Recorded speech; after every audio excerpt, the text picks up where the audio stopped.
Hi everyone, welcome to Beyond the Evidence.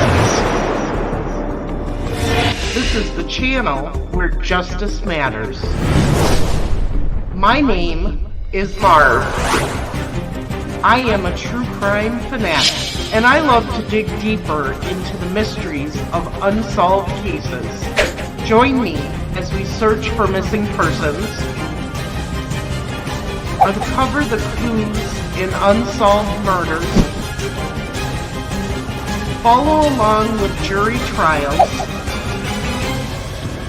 and we'll be a voice for the voiceless. I'll share with you the facts, the theories, the clues, the evidence, and the controversies that surround these cases. This is Beyond the Evidence.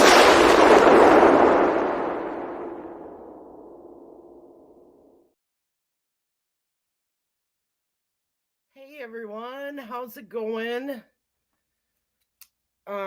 Sundays are my one and only day to get things done. So get extra sleep and get things done. So I apologize. I've been running around. I'm doing laundry, cleaning up the house, and trying to finish unpacking and putting everything away.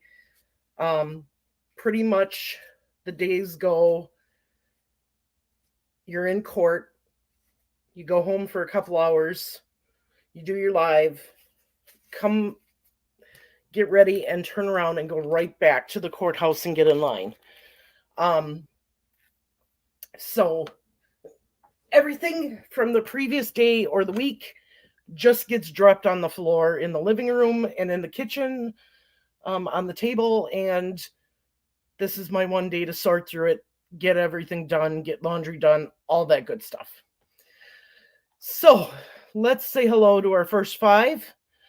Tina, nice to see you. Susan, welcome. Necessary Evil, so good to see you.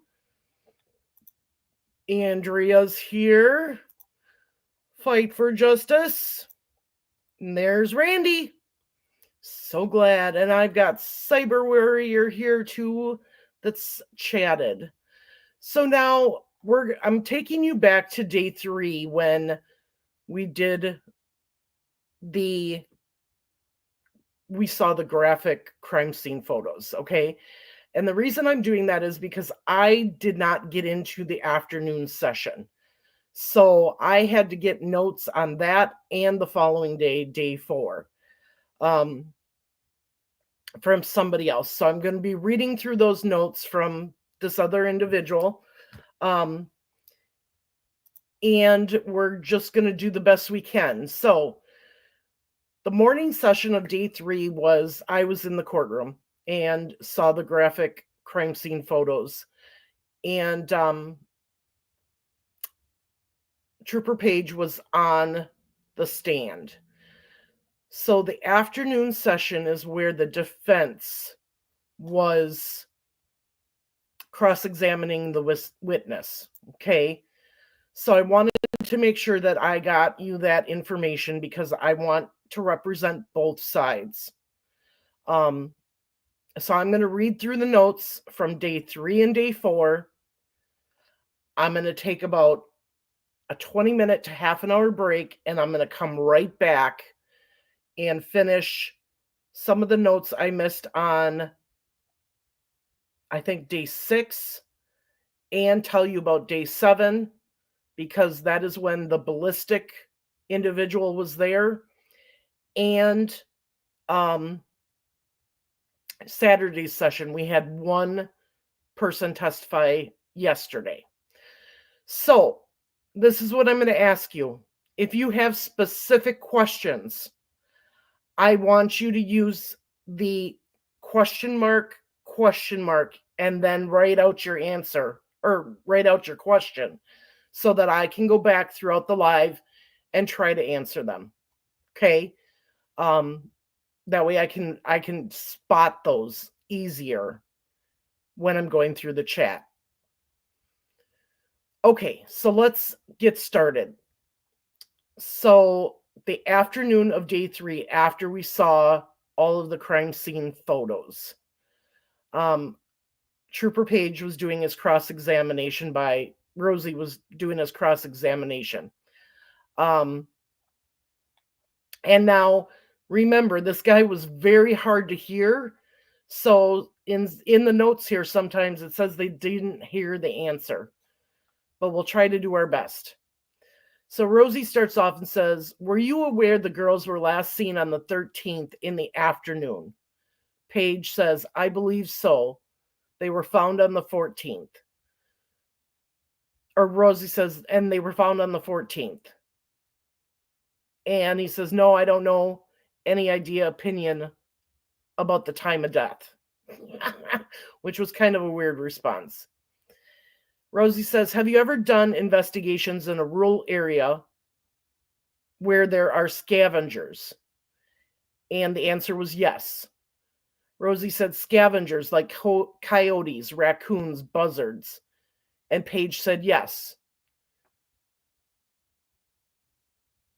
And then they said, can you tell how quickly they access the crime scene? And he says, not necessarily. And then he said, have you ever used insects? And Paige said yes. The question was like flies to get to bodies and they can tell you about the time of death. Paige says there's a lot of variables, so it's not really a no answer. He just said a lot of variables. And Rosie said, so you're telling me there's a lot of variables that go into this? And he said, yes. Numerous variables in this case, you can't generate time. Paige says, yes. Then Rosie says, you cannot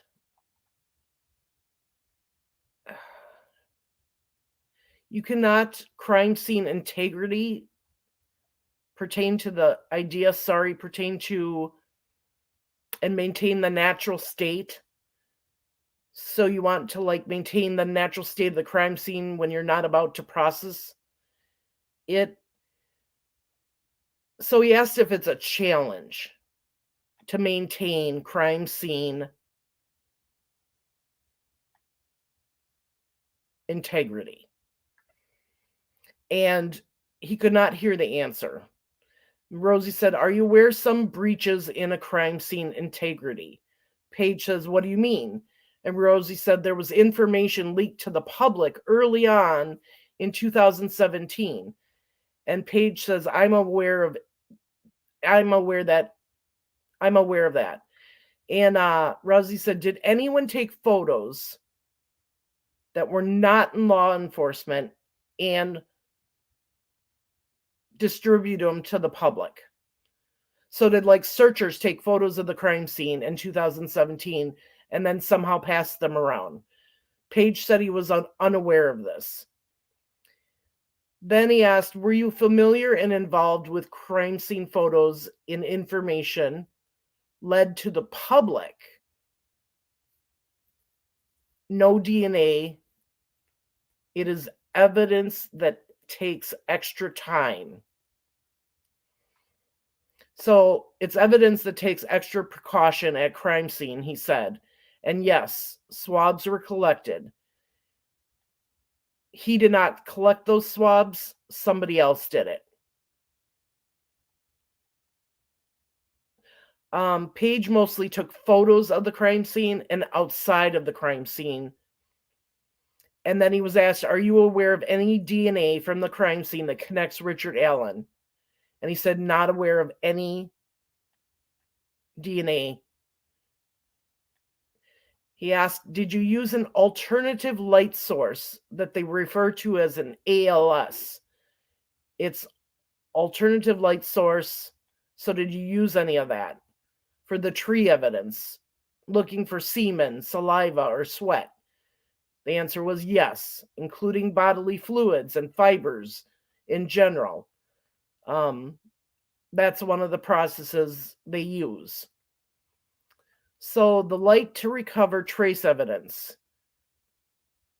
He didn't recall any stains when the bodies were there, and they removed, so they used this alternative light source when the bodies were still there. And then they removed the bodies and they used the alternative light source again. He said he does not recall any of those other types of stains other than blood. Was it a grape test kit used? He assumed it was done at the autopsy. He did not attend the autopsy. He said earlier photos, I guess, that was on the screen in the morning, you acknowledged unique circumstances with the sticks. He says, he said, have you been to any crime scenes with sticks like that? And the answer was yes, with branches and sticks at other crime scenes. Do they note the arrangement? And he said it did appear that the bodies had the sticks on top. He really didn't say that they're arranged in a particular manner or way. And he was asked, did you recover evidence on sticks? And he said, no, they did not collect the sticks. They examined the sticks, but did not recover.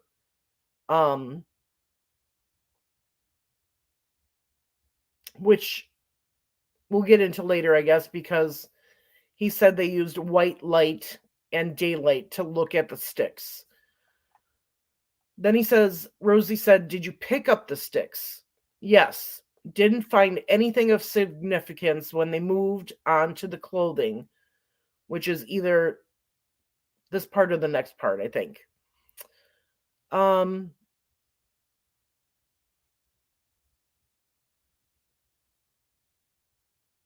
Abby was the only one clothed, and her clothes were damp. Nowhere on the clothes was there an obvious outer line up to her thighs. He has no recollection, so on February 13th and 14th, did he know the weather report? And he said no, but he could review. Did you know the temperature? I think he said 57 was a high and 34 was the low. He pulled it up on his phone to refresh his memory a few days ago, and he did go into Deer Creek for the depth. And he said, no, it's not his responsibility. Are you aware of that information? No shoe impression photos around the scene. South side of the creek, yes, there was a couple along the north bank of the creek. Yes. Did you do anything with those shoe providing photography after the other analyst would analyze it? Do you think it was relevant in this case? He said, I don't know photo documentation, and it's not my role to do anything after that. Maybe when did he get there? He wrote, I think 151 crime scene logged. He checked on the 14th a number of people in that area. Were there before you? And he said the searchers mostly were people in the area on the 13th. He said, I believe so, yes. There's a photo of blood on the tree, exhibit number 52. The F tree. And it's because the F, the image and the pattern, he refers to it as, well, Page refers to it as blood stain, not an F.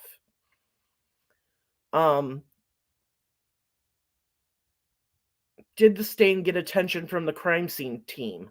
Yes. Because defense called it, I guess a few months ago, it was introduced, or it was intentional and not random. And he said that's why they looked at it even further recently this year, suggested that the state hire a blood splatter expert, Pat Cicero. Did Page have any other involvement in the blood splatter process? No. So Rosie then wanted to go back to the DNA topic. How hard for the lab to take DNA and analyze it? How much time to get to the lab? Are there various times? And he said there's various times. So for you to collect hair and send it to the lab, does it take several days? And it was hard to hear Paige at this time. He said something about sending it to storage. And some of these questions were outside of his knowledge. Did you ever submit evidence? Yes. Did you ever submit DNA? Yes. So how long does it take? Weeks? And we couldn't hear the answer.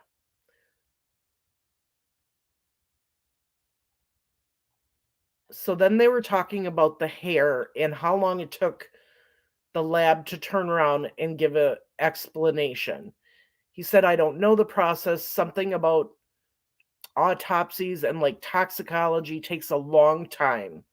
So some of the stuff is not really a quick turnaround. Rosie then followed up, can't the lab like prioritize something? And Paige said, yes, on occasions. And then he gave Paige exhibits E through L. Paige reviewed them.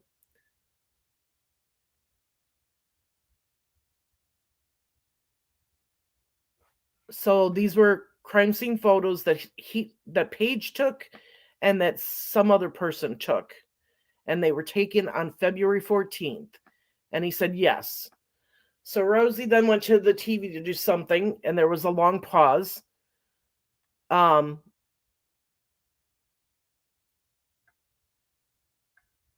And a lot of these photos, exhibits E, were significance of the photo.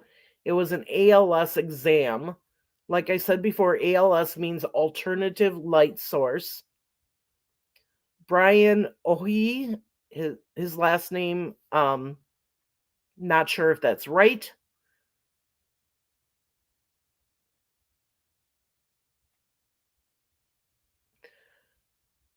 So there was something about the light wavelength, the filter wavelength of light.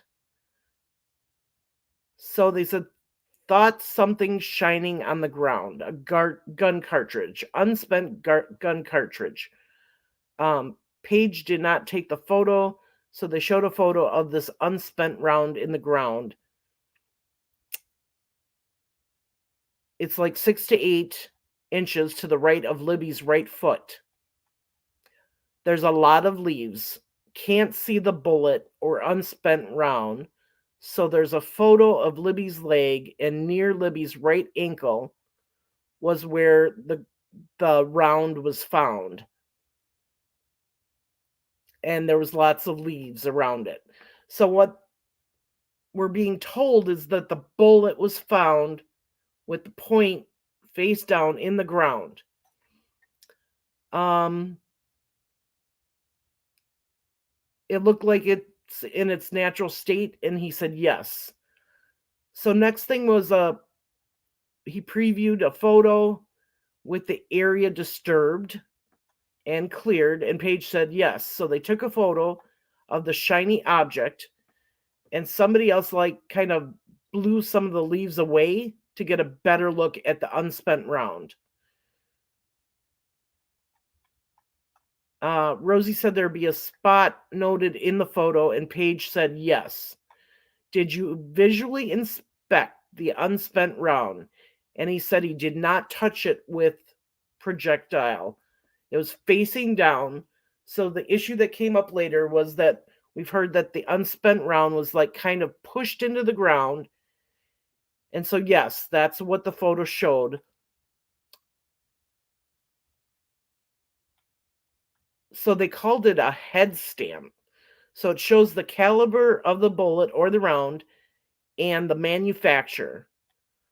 So Rosie's saying the projectile was like face down with pointy edge into the ground, and Paige said, I would have to look. So Paige went to the TV, said it was difficult to tell. He may have said yes at some point, and noted that the primer and the writing side was on the outside. So that meant yes. Paige confirmed that the projector was facing down. Have you seen pics of the cartridge as it was being lifted out of the ground? No. Have you seen pics of the cartridge in any other circumstance? No. Have you seen pics of the cartridge on a table, like an evidence table? He said it's not his responsibility, but he was present when this round was located. Did you ever see the cartridge in any other position? And we couldn't hear his answer. Total photos that Paige took at the crime scene, hundreds.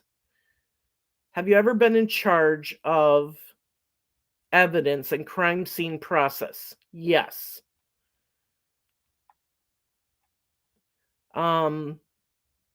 Something about the cartridge lifted and photographed in the video. No. So I guess he asked, did you take a video while you're taking the cartridge out? And Paige said no. This has been a big contention with the defense. They do not have photos of the exact step-by-step of them removing this bullet, and the defense is having a conniption about it.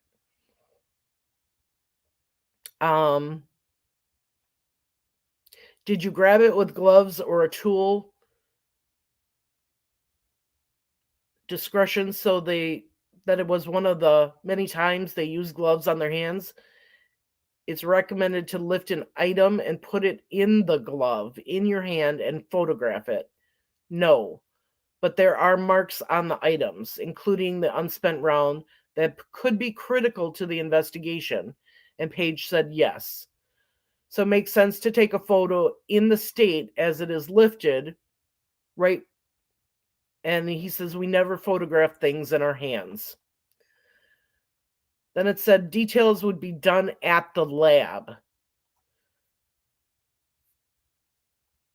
And Rosie said, is it unreasonable to expect a cartridge will be pulled and set on a table? Not necessarily. What if the sides of the cartridge were damaged and had maybe like a paint mark? Paige said it was documented, and Rosie said in that state, and Paige said yes.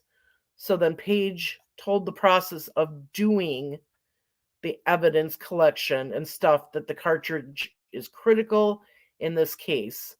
Paige said how it would affect the case is not my interest. I collect the evidence, and I don't know the significance of the evidence when I'm collecting it. Chain of custody is used. Take the cartridge and document the journey to the lab. Paige said, yes, that's what I do. Could have documented a natural state, then pulled. Then put in a pillbox and then sent it to the evidence locker. He said he could have videotaped it. And then Latrell from prosecution asked and answered 3 times. So that was an objection. Rosie kept asking this. Latrell interrupted and said, Rosie has asked the same question and it's been answered 3 times. And the judge sustained the objection. Then they talked about geographical aspects of the crime. Exhibit 5. Paige went to the map on the TV. Again, Deer Creek, the north shore side, is where the girls were found. Took measurements from the bottom of the river to the creek line.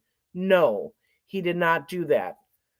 So there's a map on the screen that Paige made no reference to elevation on your thing, he said. I thought that was the purpose of which I'm not sure what that's about. And he asked about the creek line to the cemetery elevation. And unfortunately, once again, we could not hear Paige's response to this. So Rosie gave him a piece of paper, and then he said, 18. Paige says, I don't remember this elevations. Not helpful to tell the amount of incline of the hill, from like the ravine area on the north side of the creek. Do you know the elevation from the bottom of the creek to the bank? And he said, no, we do not take any measurements. It varies along the creek. Answer was yes. And were you asked to do a large scale map? He said yes. So Page showed on the map where he concentrated his evidence collection, and there was a floodplain, which I think is the area where the bodies were found. Yes, it is.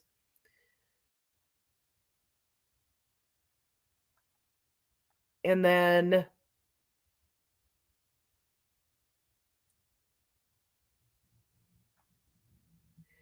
he did the Monon High Bridge to document the property. Also, like the Weber property at the end of the private drive, he walked up to the lane in which Rosie was calling like a private lane instead of a private driveway. So you guys got to remember, the defense receives so much information that they don't use the right terms that all of us used. And as a defense attorney, you would think, now this is my observation of what I've seen through trial, you would think they would know that part of the case inside and out.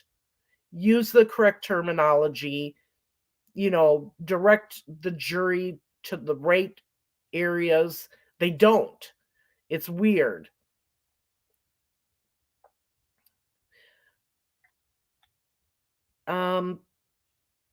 Page said there were other individuals searching in that area on the south side of the bridge around the private drive.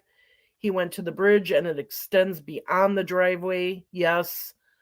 I'm not sure what that's about. It is fair to say at the end of the high bridge there's a gate and barrier.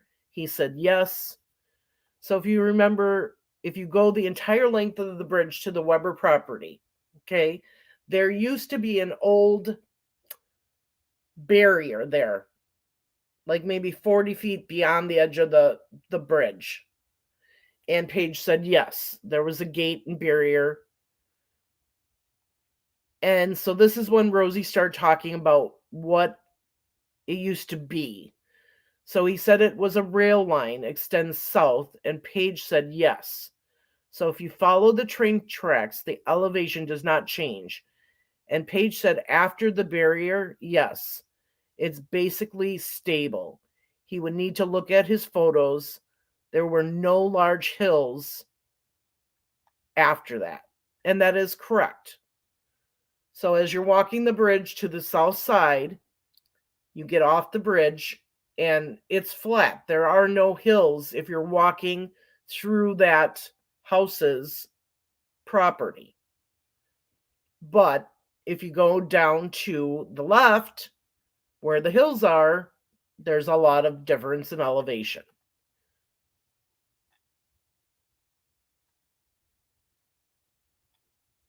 So he said it's generally flat. Rosie asked where he parked at the cemetery. He said yes. Was there law enforcement there? Yes. When you got to the woods, was law enforcement there? Yes. Rosie wanted to know how many police were there. 10, 20, 30, he couldn't remember. 10, it could be. More, there was a dive team in the creek. Yes. How many? I don't know. But there was. But he had some awareness of them. Asked if he was familiar with 300 North. Took it to the cemetery. He says, I'm not familiar. I'm not a local to Carroll County or Delphi. So they pointed at a circle on the map. I have a space here, so I wrote trail from 300 route 300 North to the Monon High Bridge. The trail in the Mears parking lot, he talked about the farm across the street, the Mears farm. And he asked if he inspected any of the areas at the Mears farm or anything north of 300. So, like on the opposite side of Ron Logan's house. down to the Mears barn. Paige answered no 4 times to all 4 different locations. There's a circle to the top left area of the map. Near the Heartland Highway. And Paige said, no, I did not look at that area. And Rosie asked, were you asked to search this one, the other area? And he said, no. So Paige went and sat back down on the stand. And he says, in February 2017, do you generally agree that visibility was good? And Paige said, yes. It's as good as it's going to get with there being no foliage on the trees, no leaves on the trees, and Paige agreed. Yes, the visibility was good. He then said there was not a lot of undergrowth on the ground. Paige said no.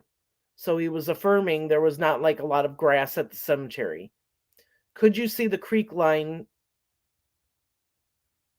He said he had no memory of that. The view on the north side of the private drive. Do you agree? Do you agree when under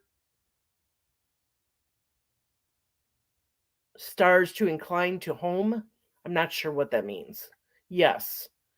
Okay, so he's saying, like, as you're going down the private drive and you go under the Monon High Bridge going towards the Weber house at the end, do you agree the north side of the private drive after you go under starts to incline? And okay, and Paige agreed, yes.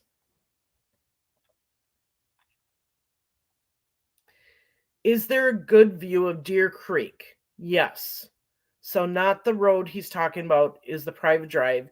Is there a good view from like the Weber's private drive of Deer Creek? And Paige said yes. As you go up the drive, the creek gets closer, but it's way down below. Paige said yes. So they showed an exhibit from the east side of the south side of the Monon High Bridge where leaves were disturbed. Did you ever try to go down the hill, which is like the way the hill down the hill? Paige said yes. Rosie did say something about loose gravel and slide the way down. Paige said there's gravel near the walking trail, like at the top end of the Monon High Bridge.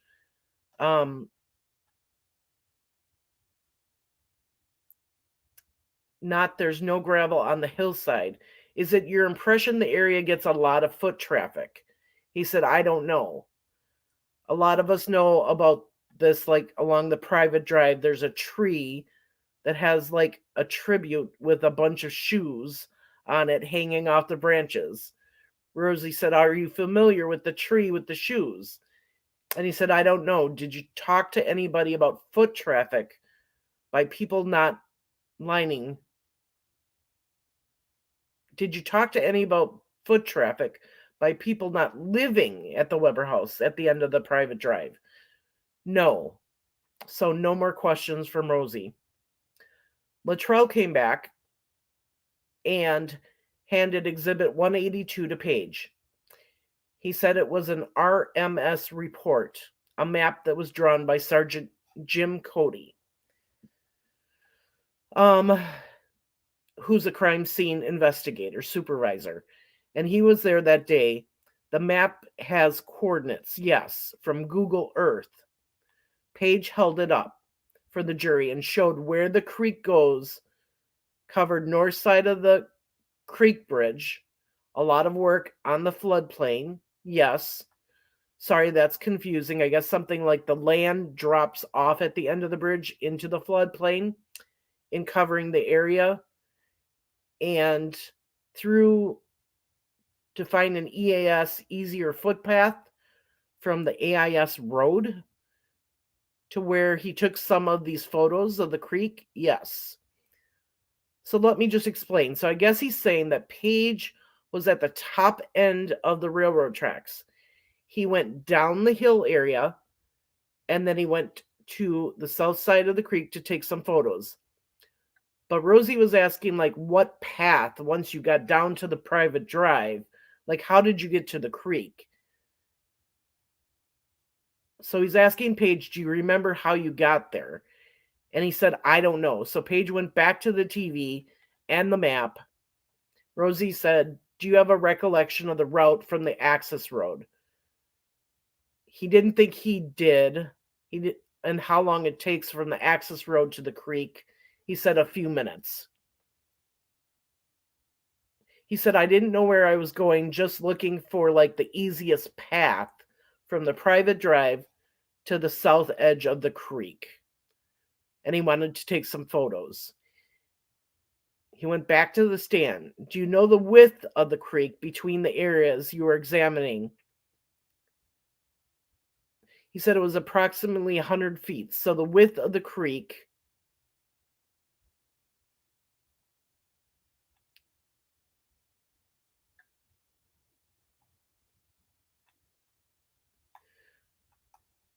So then they went back and asked Paige about scavenger animals and insect cases utilizing forensic entomology to establish timeline and time of death. Have you ever used, or did you ever use forensic entomology? And Paige answered yes, because bugs were present at certain crime scenes on like 4 to 5 occasions. 4 to 5 crime scenes. He never used like bugs and stuff for determining the death.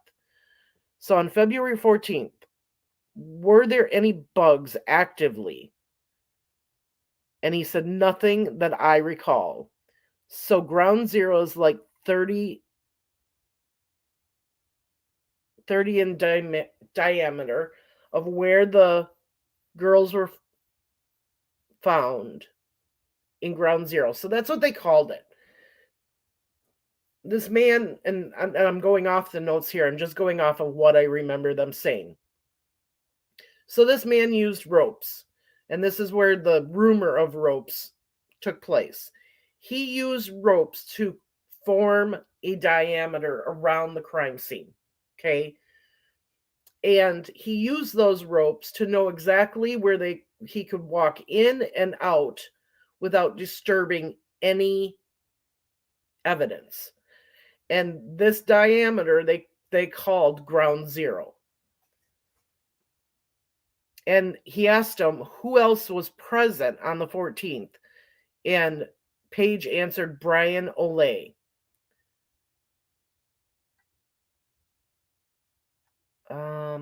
And then, and you guys got to realize that when Baldwin and Rosie are asking questions, they bounce around a lot. They'll ask a question, then they'll change the subject, and then they'll change the subject again. And then they'll go back to the first thing they asked. So when we're reading these notes and it's confusing, that's why. So then he asks about the cartridge. The gun cartridge was located. How many people were there? And he said he thinks there may have been one other person.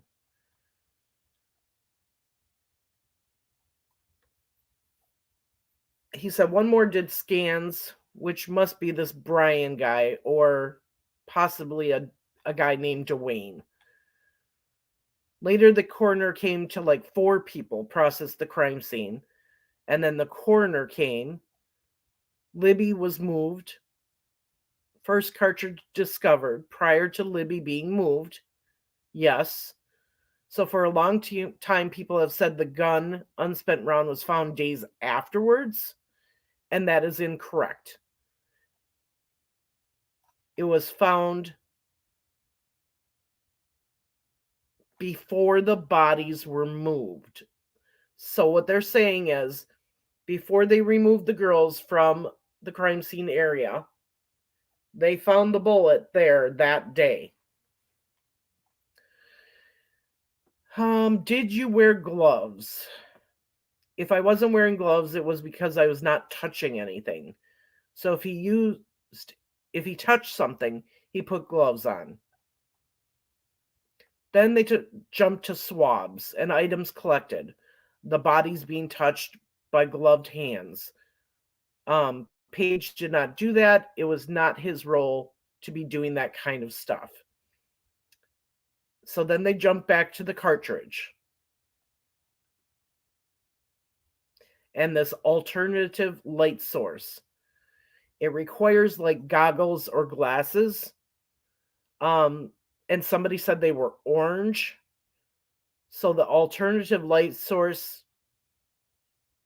will show up like a bluish purple when you're wearing the goggles.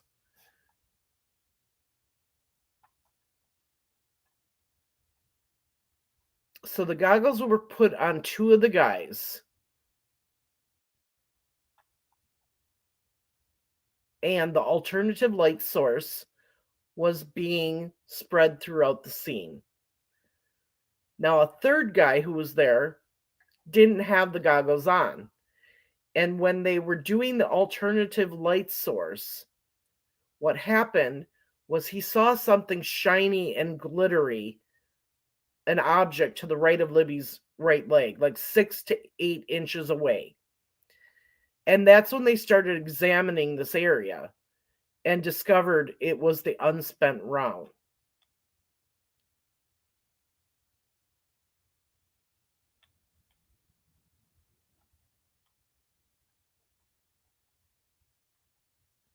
Rosie asked, does it make sense to put cartridge on a table for any more forensic purpose? Paige said fingerprint photography. Paige says his camera could not really get good detail for like fingerprints. So there's like another person who comes in and does a photograph for fingerprints. Oh, hang on. He said, I think his camera is good for fingerprint photography. It has high resolution. His lenses don't have, so I might be wrong with this, but sorry, I apologize. His camera has no capability for tool mark analysis. Okay. So one of the things that the defense team has been stating is that you can see these markings with your visual eye. If you hold up the bullet, you can see them. That was said in the opening. So this is why he's asking this information. Rosie asked if he's seen the bullet.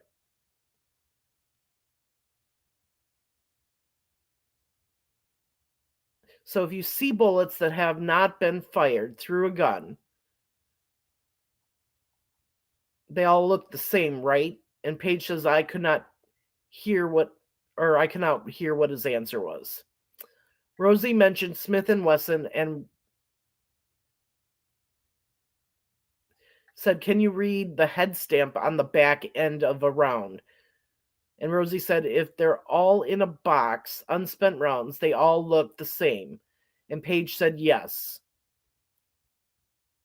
This was documented at crime scene, made sure the same one today is the same one from the crime scene. So that's another thing that Rosie and the defense have been stating, is that this bullet that was found at the crime scene, because there was no pictures taken, they could have replaced the round. And what Paige is stating, and the other detectives that are going to testify have stated, is that no, that is not possible, because they use certain procedures to collect evidence, and all of those procedures were followed. Meaning, anything that was on the bullet that they saw at the crime scene was documented. And it could be shown that the round that they have now is the same one at the scene. Because he's asking, the unspent round is what you took out of the ground right next to Libby. If you didn't videotape it, and Paige says, you're asking the wrong individual. So Rosie said, there's another end to the cartridge. Some can be copper or Teflon coated. We don't know because we haven't seen the photographs of the other end of the round coming out of the ground. And there was no real answer from Paige. Then they looked at Exhibit 182, the map, and the line southwest to northwest around ground zero. Do you agree elevation changed around a certain level? And he agreed. There's a gentle incline. Did you take measurements from the south side of the bridge down to the private drive in the floodplain? No. Somebody else did. Did you carry a 6-hour gun?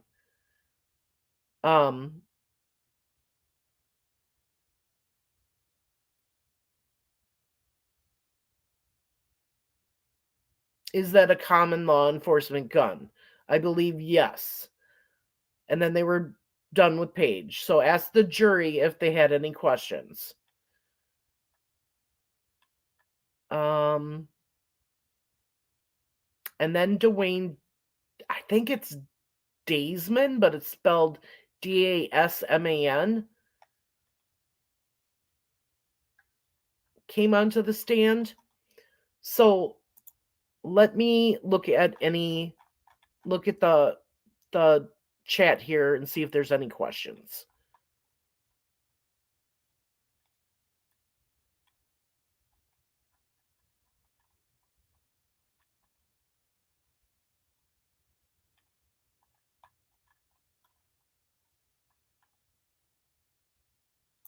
The jurors could hear. So basically when this man was talking in the morning, he was very quiet and the audience couldn't hear him. But after we had gone on the break, the judge even made the comment, I'm sorry, there's nothing we can do. As long as the jury can hear what he's saying, that's what's most important. You'll have to get your information from the media who's sitting in the first row. Because let me tell you, we weren't the only ones that weren't happy we could hear. So were the families. And I know that one family member actually went up to the prosecution team and said, can't you fix this so that we can hear what he's saying?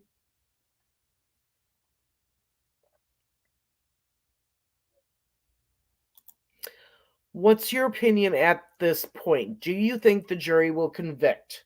Okay. If you look at all of the testimony for the whole week, okay, this is what I call a circumstantial case.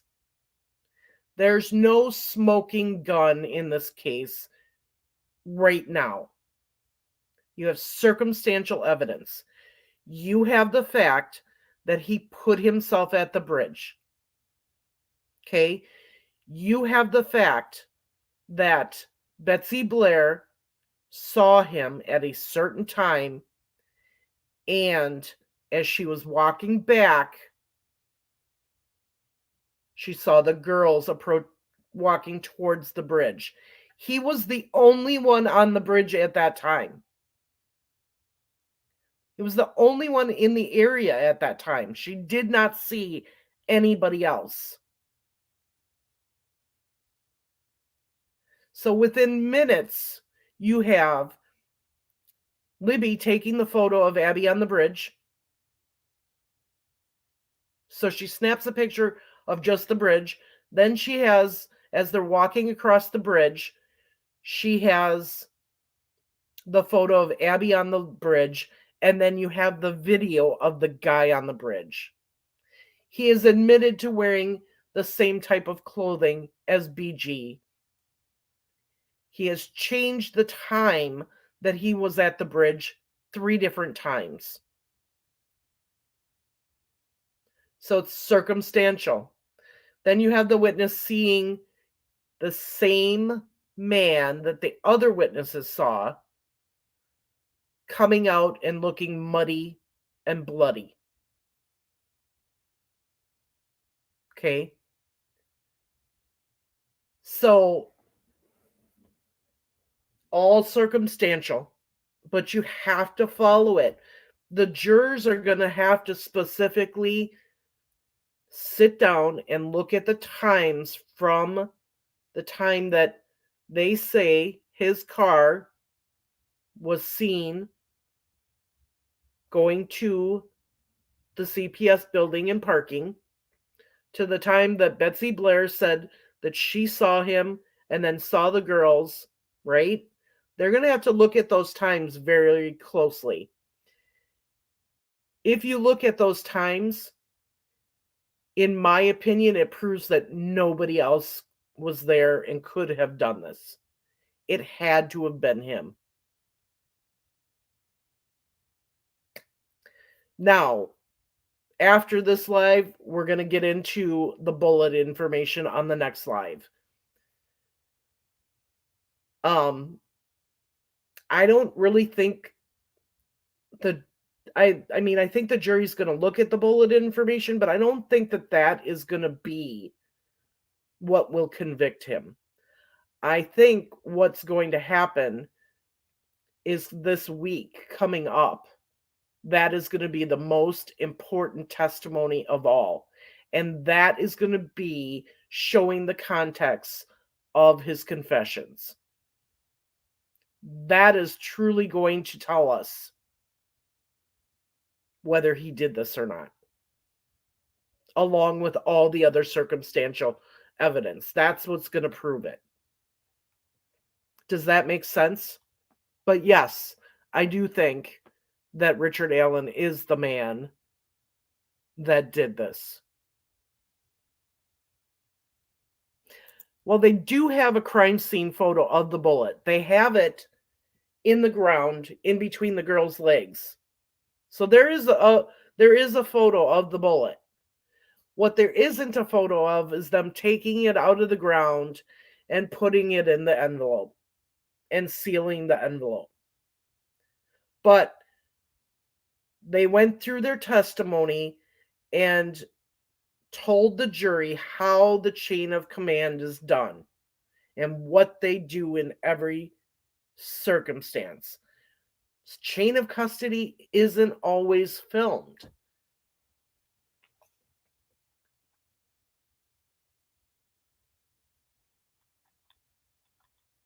So much for found days later and no chain of custody. Right.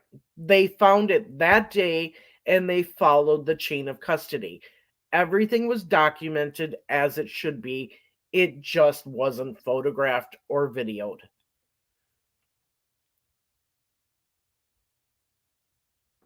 Thank you, 9 Lives. I am doing good. I slept quite a bit today.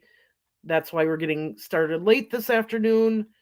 But I knew my body needed that extra rest, so that's what I did. Yeah, I'm surprised Rozzy didn't ask, did a bird drop the bullet?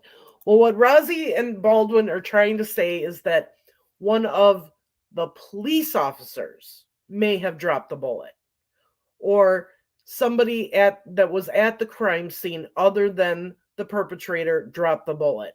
And that's why they've been asking all the police, what kind of gun did you carry that day? They even asked the police, did you count the number of bullets when you got out? To me, that was a very stupid series of questions because we know it was cycled. So is a police officer going to stand down there and cycle their gun while they're in a crime scene area? No, that's asinine. It's just, I'm waiting, you guys. I really am. I'm waiting for the defense to actually make some sense and dig in and give me a good reason to doubt that Richard Allen is the man who did this. And I have not found it yet. They are all over the place. They are disorganized. And the fact that I saw Baldwin cross-question this witness, and because he couldn't get his questions out right, or try to impeach this person right. He just flat gave up. Now, these men are supposed to be some of the top lawyers in this area. And by watching them, you would never tell it. You could never see it.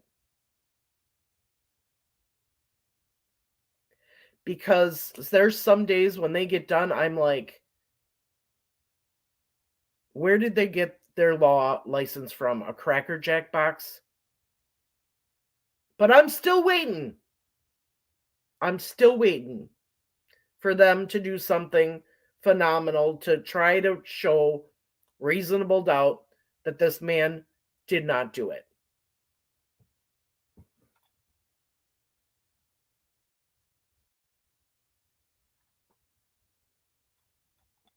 Now, I can understand why they were asking about the animals in the area. What the defense is trying to say is that since the girls were out there since the 13th and were not found until the afternoon of the 14th, that animals at that time of year should have went, and you should have seen marks from animals feeding on the bodies. That's what the defense is trying to say by asking those questions. And they're trying to point that the fact that there was no animal feeding or marks on the bodies of the girls meant that the girls weren't there, that they had been moved and taken from the area and brought back. But we know that's not true because they flatly said that Abby, there was no disturbance around her. She had not moved. The ground was saturated. After they picked up all the leaves and the twigs in that area, the ground was saturated. That means that those girls were killed right there, and their blood drained from their bodies and saturated the ground. If this had took place somewhere else and then they were brought back, that scene would not have shown like that. And I don't mean, I try not to get graphic, but there are instances where I have to in order to get you guys to realize what's really going on. So, bear with me.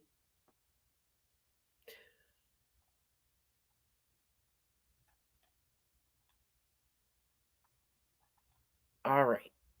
Makes sense. R.A. racked the gun. The cartridge ejected. It hit the ground, and he stepped on it, pushing it into the ground, covered in leaves. Exactly.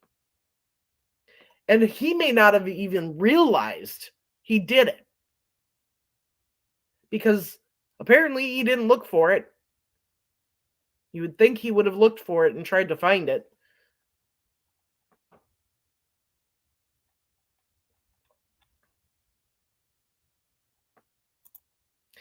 This channel is pro-truth.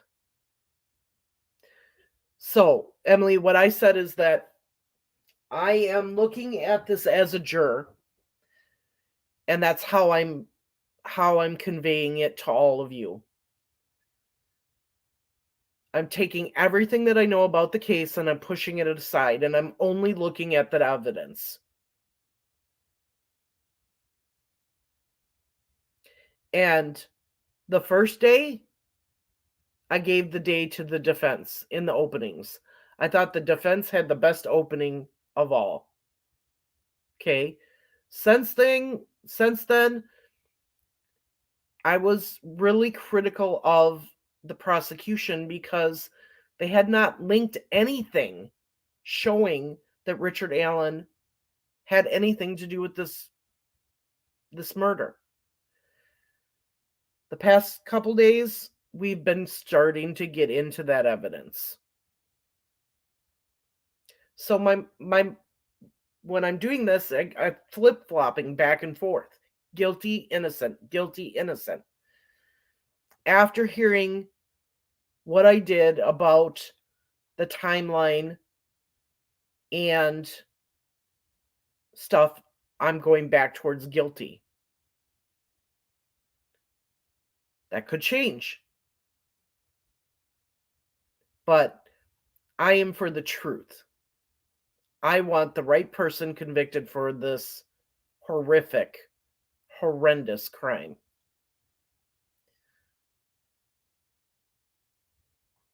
Why couldn't the girls run through the south side woods to get away? Maybe woods too dense. I wish they could just run like hell. I agree with you. The problem is, and Doug Carter said this is about power to you. Okay? When he cornered them at the south side of the bridge, and you got to remember, these are 13 and 14-year-old little girls. As smart as they were, as brave as they were, this was a shock to them. He shocked them and he terrified them with that gun. And at that point, he had all power over them because of that.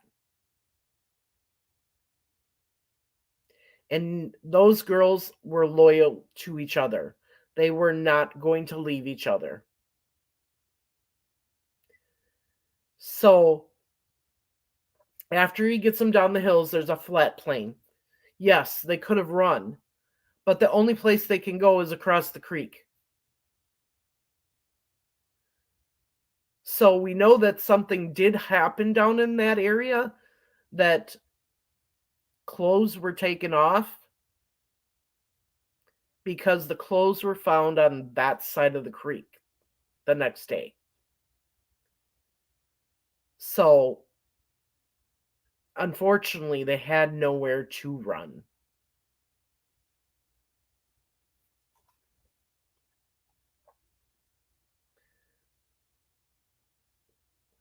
Miranda, thank you so much. 1 month being a member.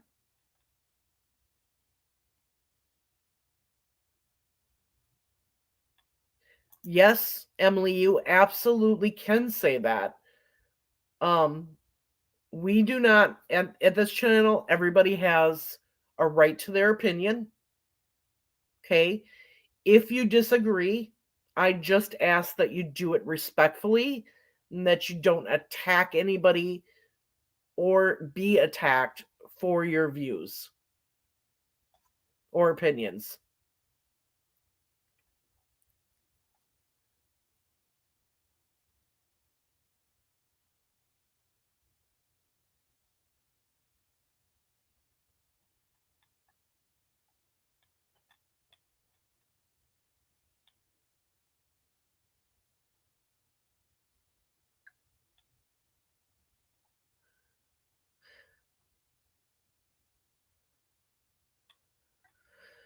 What if he hid the knife on one of the shoes on the shoe tree?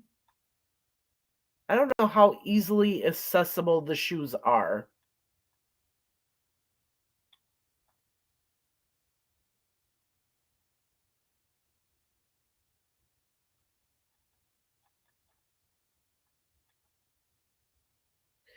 If they found the bullet that day, no way Allen groupies can say the bullet was planted. Exactly.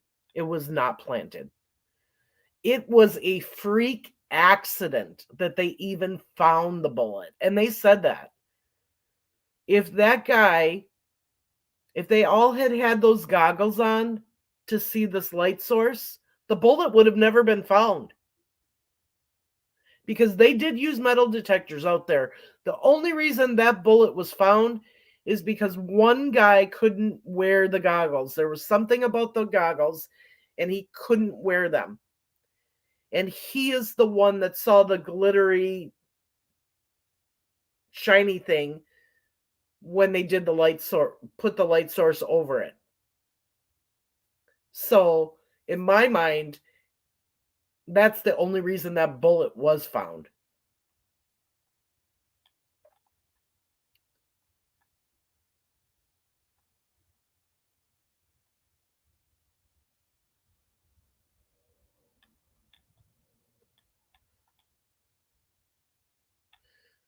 Let's see here.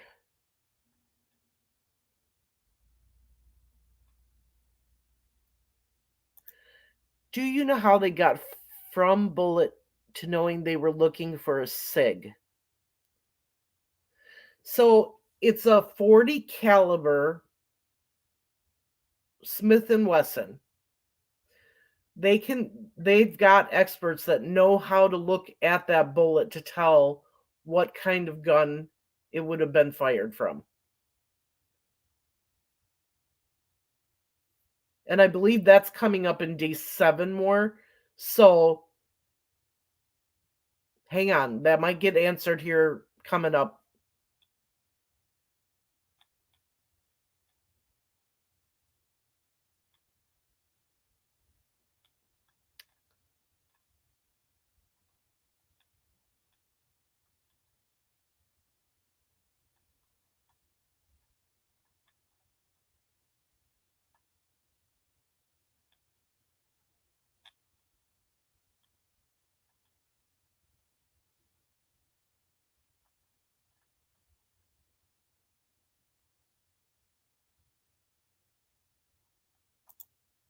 I don't know, Patty. All I know is that this man went fishing there. He went mushroom picking there. He walked this area a lot.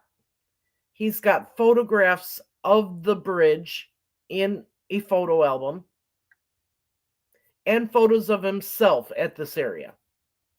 So he must have really tried to keep track of who was there and who wasn't.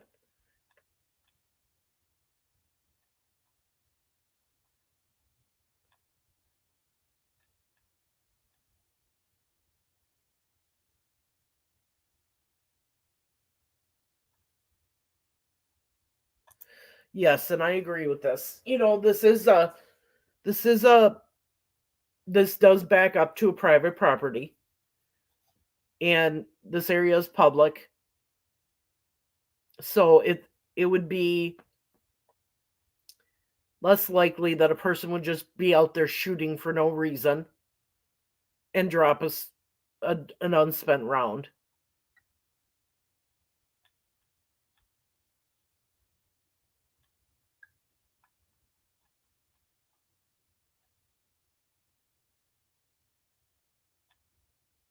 Oh, I'm sure they're saying that, but not in my opinion. I mean, in the beginning, yes, it was going very well for him because they didn't show any evidence of him being there. But now we're starting to get into the eyewitness accounts and the bullet information, and I truly think what's going to either get the jury to say he's innocent is the context of those confessions, or it's going to prove without a shadow of a doubt that he was guilty, along with all the circumstantial evidence.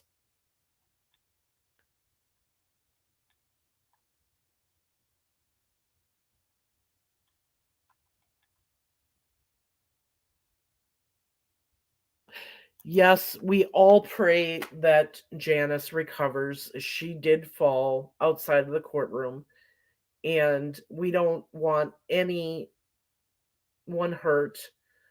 So I hope that Janice is recovering and feeling better.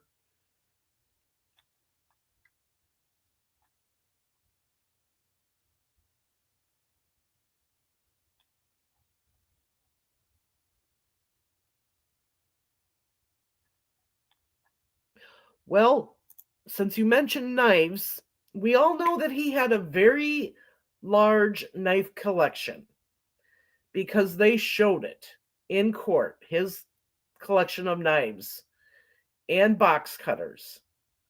and they talked about all the electronics. This man and this family kept every single phone they had for all these years.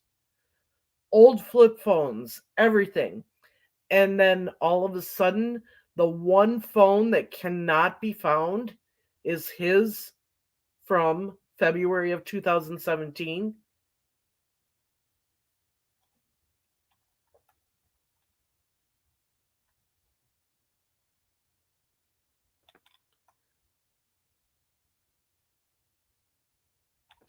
Okay, so we are working on getting you footage, okay, of this whole area.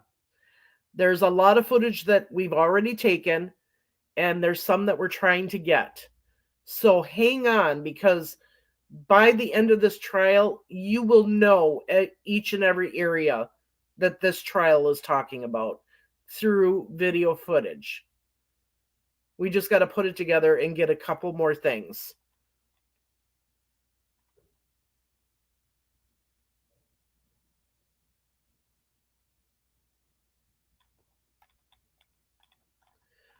Okay.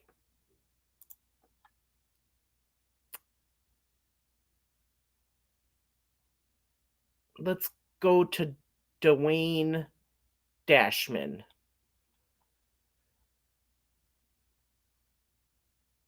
So he's a county sheriff deputy. He retired from the Indiana State Police 3 years ago. Since 1987, he was a trooper in Newton and Jasper counties. He worked in a lab for the last 20 years of his career. He's got training in firearms, arson, homicides, fingerprints, alternative light sources. He said he's been to hundreds of crime scenes,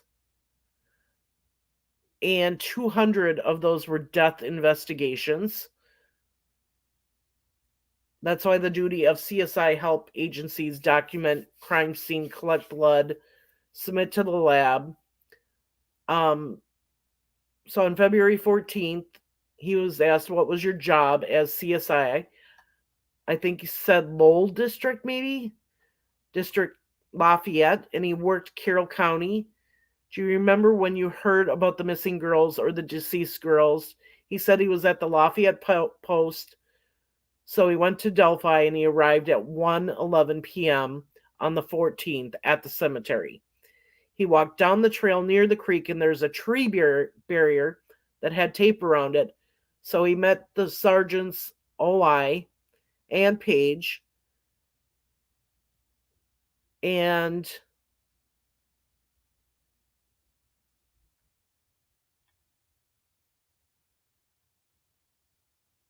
took photos. They started away from ground zero and would take photos closer and closer and closer to the bodies. He was told to go to the creek ahead of the water rescue, then got a call to go in a helicopter to take some photos of the crime scene. From the helicopter on the afternoon of the 14th, over Deer Creek, over the bodies, over the bridge. Photos at the crime scene, yes. How did you coordinate with OI and Page? I think you just said, we just know what to do to carry it out. Did you carry a firearm or ammunition that day? No. It's typical that you would not carry a firearm, and he said he was issued a large firearm, and like the holster to hold the firearm would slap around, and he took it off and left it in the car at the cemetery that day. So he did not bring his gun to the crime scene. To find ground zero, it was near the victims, within several feet. 1:11, he arrived at the crime scene. Within 10 minutes, he was at the crime scene. What time did you leave? 10:30 p.m. Photos that he took. started showing some of these photos that Desmond took as exhibits. So he took the majority of them. He took on the 14th. And then the last two he took were on the 15th, the day after. So these were aerial photos over Deer Creek.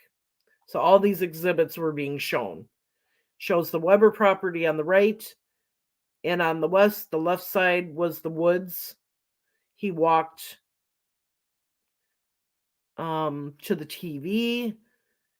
The creek was on the left, the woods are on the right, so it's like the exact opposite direction. So like the crime scene is on the right from the helicopter, and the creek is on the left. So it showed the rescue team in the creek.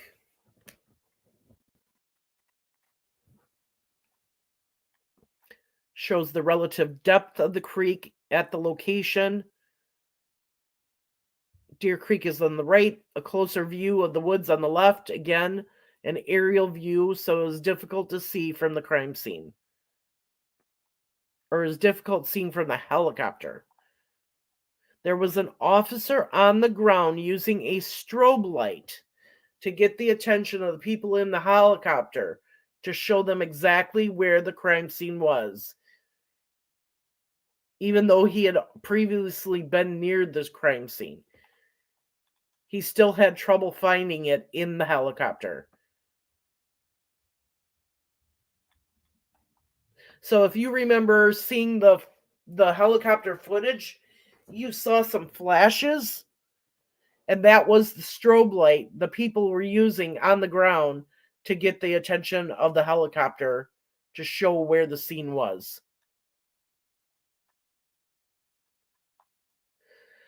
So they showed another picture. It was the upper edge of the forest, they called it, and the cemetery behind him. So it's kind of like you would walk down the cemetery.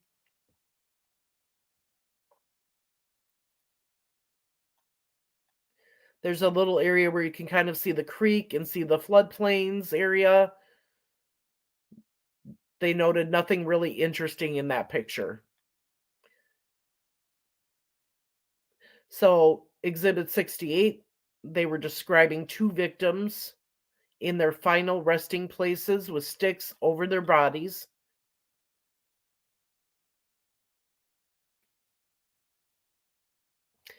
'69 was showing head to toe from Abby's standpoint.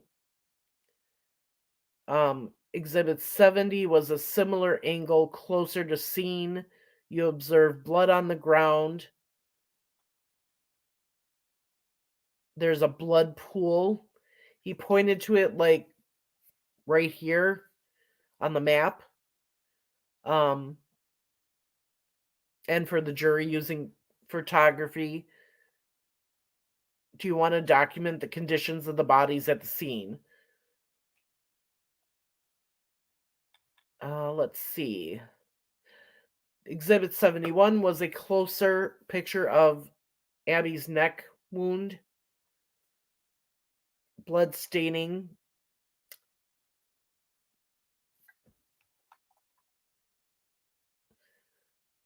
'72 blood in the photos showed a heel with blood under her leg.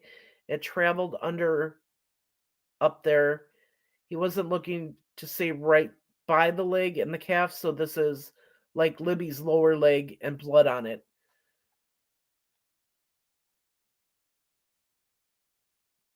Did you work with a team and use any equipment once dark? Yes. The alternative light source, blue light.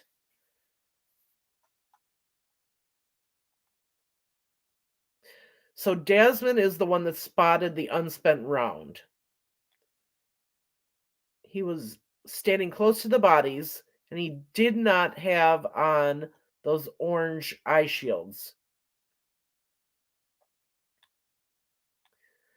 They moved the light around, and Desmond saw a glitter. As they were swinging that light back over again, Desmond turned on his flashlight and he brushed the top layer of the leaves away to see this tiny object. So he put light pressure on the leaves so not to disturb underneath.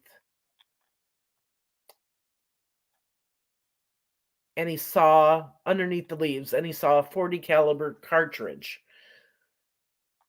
And photo 73 was on the right leg, and so it was really hard to see the shiny whatever unspent round, but it was 7 to 8 inches from Libby's right leg, and the point part was pointing out the head stamp of the cartridge in photo 74. And the cartridge was stuck in the ground.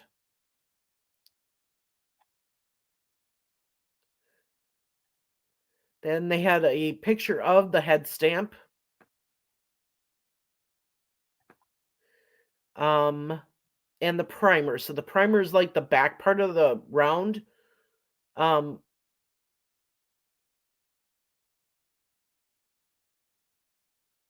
They want to know what the difference between a bullet and a cartridge. So Desmond said the cartridge has the primer powder casing projectile. Once fanned away, the leaves. What happened to the cartridge is it was collected by Sergeant Ole. Any other cartridges you found near the crime scene? No. He asked that question twice eventually, and he said no. One was collected. One in the ground at this point.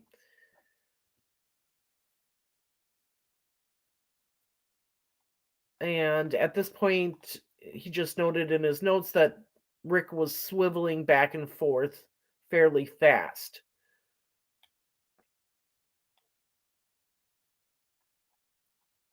So then they went and talked about the sticks on the bodies. Were there sticks on the bodies? Yes. Were there sticks examined? Did you participate in examining those sticks? Yes. Is there a systemic process to remove Abby, then Libby, then Abby? Yes. Or was it a systemic process to remove the branches from Abby and Libby? So they set those aside at the crime scene so that no one would step on them.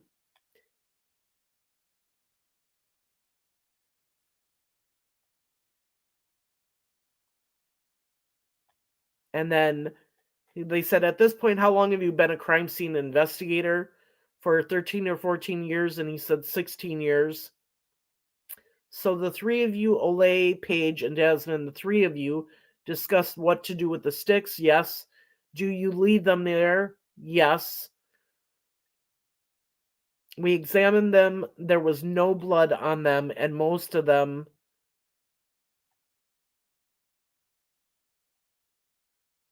there was no blood on them. Some of them had moss, and he used another word like lichen. He said like some of the branches were crumbling, and he never got DNA off of such a surface.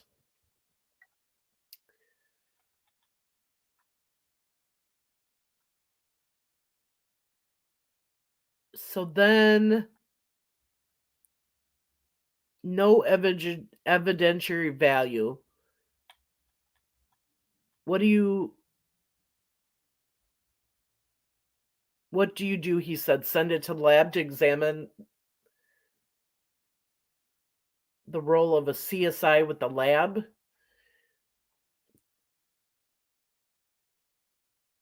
He said it was reasonable to submit to the lab.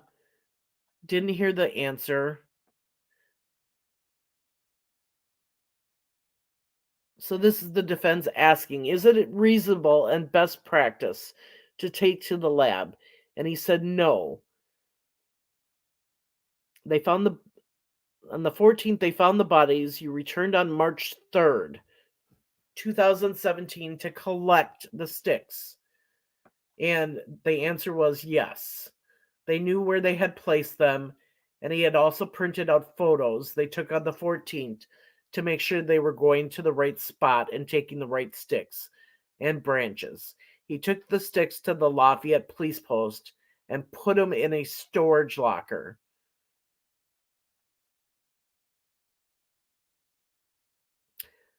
He testified that on February 14th, he remained from 1:11 p.m. to 10:30 p.m.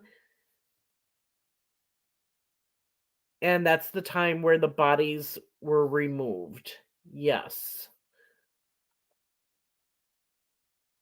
They were removed just before 10:30 when they left. Did you work with Page and Olay to further examine the crime scene? Yes. On the 15th, did you return? Yes. We did maybe. He said, what did you do at the crime scene in Ground Zero and larger area with yellow tape? We used a metal detector for more evidence, so that on the 15th they came back with the metal detectors to look to see if there was more possible evidence. Did you go across the creek on the 15th? Yes. Exhibit 76, the Monon High Bridge. Look, he thought it was east to west from the end part, from the Mears to the actual entrance.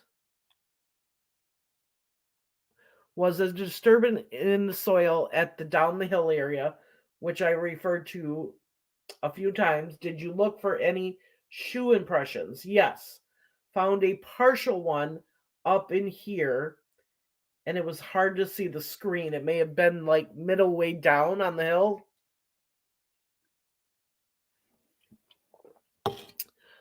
But not sure. He said the searchers may have climbed that and gone through the dirt on the 13th. So they didn't know if he did not know if it was like a victim or whatever shoe impression. Do shoe impressions have evidentiary value? He said no, which I don't know if that's true. The next thing was about characteristics, and I thought I heard flask characteristics, but I think it was class CL and SS characteristics.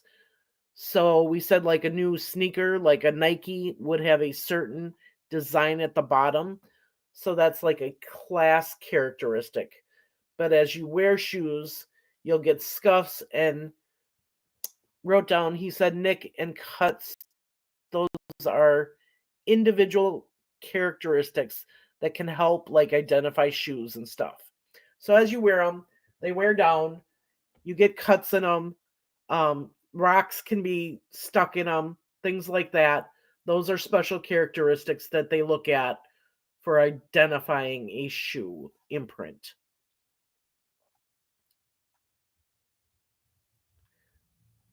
They took a break.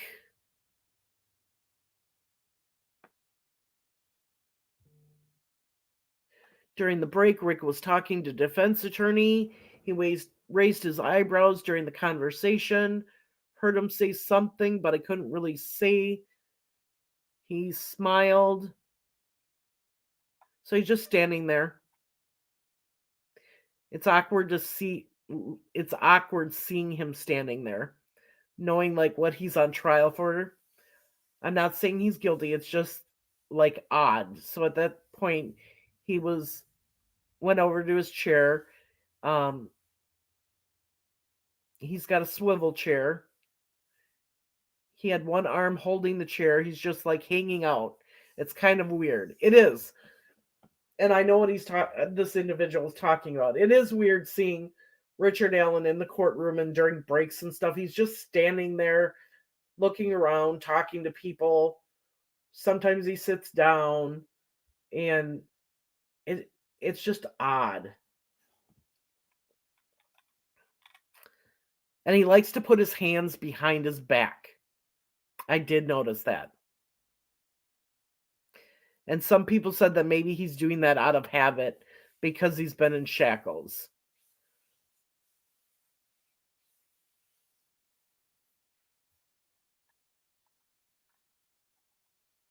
Okay. Where are we at?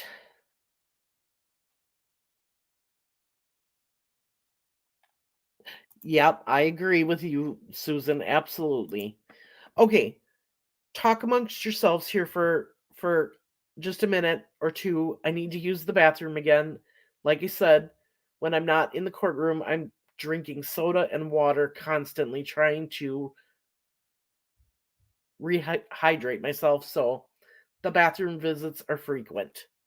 So I will be right back.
Okay, I'm back. So, with the cross examination of this Daysman, I'm just going to kind of read through this and get a bearing of what they were asking him. Um, it starts out with asking them, should the bullet at the crime scene have been photographed? Would you agree the bullet at the crime scene should have been photographed, documented? Um, yes, it was for one reason. This is Baldwin for one reason. So the jury makes sure that the bullet in the ground has the same attributes as the evidence that's going to be presented to them. Dashman said yes. Would you agree one way to do that is to videotape the bullet is being picked up from the ground to show any differentiations or angles? He said, no, I don't agree. Like, I agree with the defense why can't people just videotape the stuff at all times? It should be in their procedures, as far as I'm concerned, that it all gets documented and photographed or videotaped. You know, it's just 101 in my experience that all of this should be in their rules and procedures.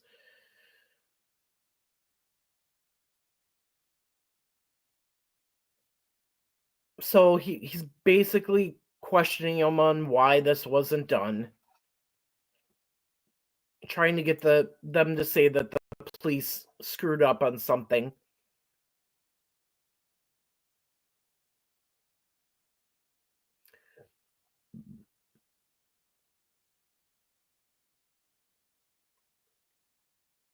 And Desmond's did say, yeah, we could have photographed it or videotaped it.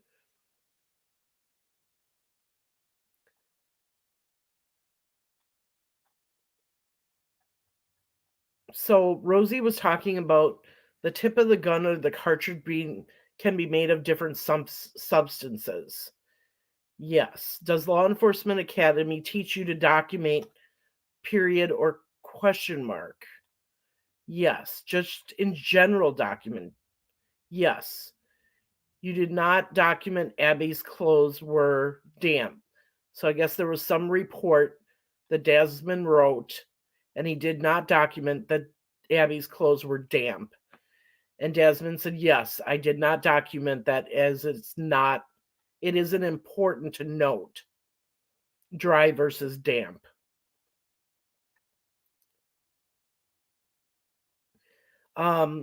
It does not mean that because you did not document it does not mean that they were not damp. I know it's confusing. Jasmine said correct. Shoe prints look similar to victim. There was one partial at the trail. Ohio said it looked smaller. Did you see the shoe print of a small adult male next to the victim? No. Is your job to take the depth of the creek? Somebody else may have when taking photos. Could you tell the depth, or could you tell the depth? I'm not sure. No.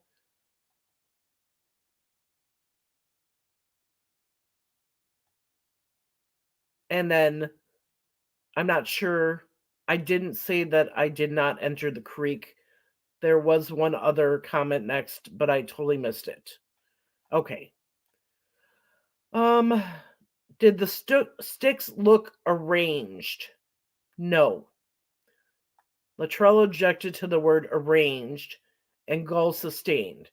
So you didn't collect the sticks because there's no evidentiary value. He said most of the sticks were rough. Well, if it's rough, isn't that good for possibly getting skin cells? And Desmond said possibly. Was it a mistake not to take them? I don't think so. Somebody had to pick up the branches with their hands and place them on the girls, so wouldn't there be skin cells that would transfer the branches? And Desmond said not if the killer was wearing gloves.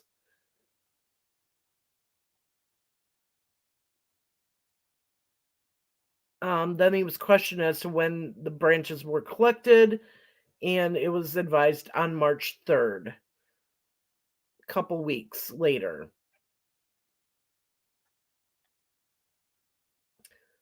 Baldwin said there was blood splatter on Libby's face.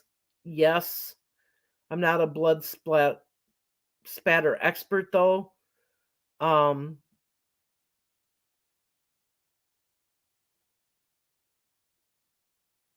And then they was asked, well, didn't you get a blood spatter expert at the crime scene?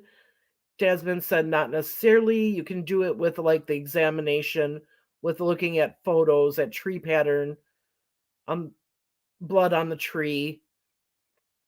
It's wise to analyze. And he said no photo documentation can be good enough. Can photos documents how thick the bark is on the tree? There's an objection to that as speculation, and it was just sustained.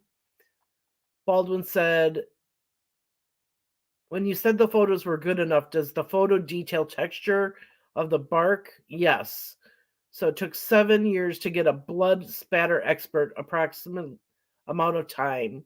He said, I have no idea. Says part of the problem with the shoe print is that searchers were looking on the 13th and the 14th, and he agreed, yes, and we don't know like whose footprints they are. Was it hard to differentiate shoes between the searchers and the killer? Correct. You are aware of items and sticks left behind that did have blood. He said maybe some leaves and smaller sticks were left behind that maybe had blood. Larger sticks should have been collected on the 13th. Jasmine said if they were of evidentiary value, but before he said because of like the quality of them, they were not any evidentiary value. Said blood on stick has evidentiary value, and Jasmine said yes. CSI asked to walk the suspected killer's path, and the answer was just only guesstimate the area. I guess that the killer went from, don't know if it's like from the bridge to the crime scene or the crime scene to exit onto 300, and that was not clarified. Baldwin then said down the hill, the slide mark, the access road further around. Did you look for footprints? Yes. Did you go on the other side of the creek to the crime scene? North of the bodies where a person might have left several times. So I guess he said several times he would go like to the cemetery and back from the crime scene. So Baldwin was talking about the killer. So he said like this guy or girl, whoever killed them, or people, you would need to check out the area. And Jasmine said, correct. Did you check on 300 North for shoe prints? No. West on 300 North? Did you ask for evidence? He said something about an old t-shirt in the woods on 300 North. Were you not asked to do crime scene investigation? There were no requests.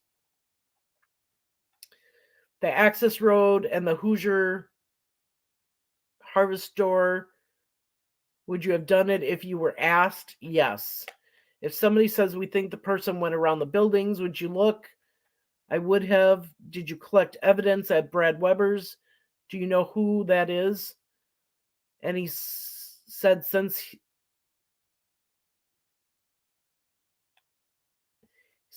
stopped at the private drive. Did you look at tire marks to see if they were inconsistent with the homeowner's vehicle? Basically, the defense is saying maybe somebody else drove their car under the bridge and told the girls to go down the hill.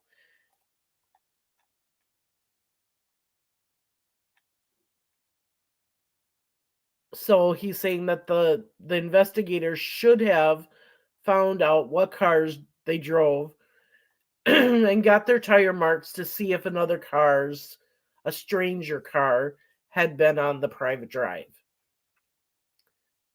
The answer was that there was none in the gravel. I just wrote none in gravel. Footprints from across road down the hill to the creek. There were 3 sets. No. So I guess Baldwin was saying, like, Abby, Libby, and Bridge Guy, did you see like 3 sets of footprints on the suspected path? And he said no.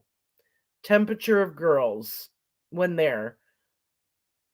I don't know, didn't test. So I guess like the body temperature when they found them, they should have tested.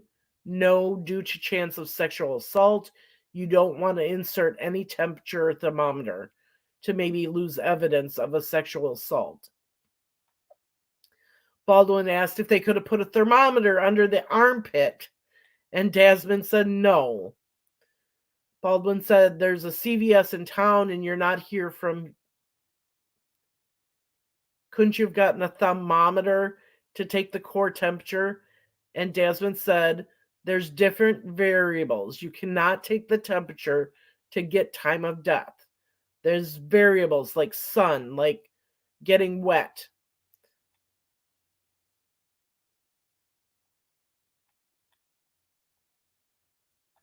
Asked him if the girls were cold to touch.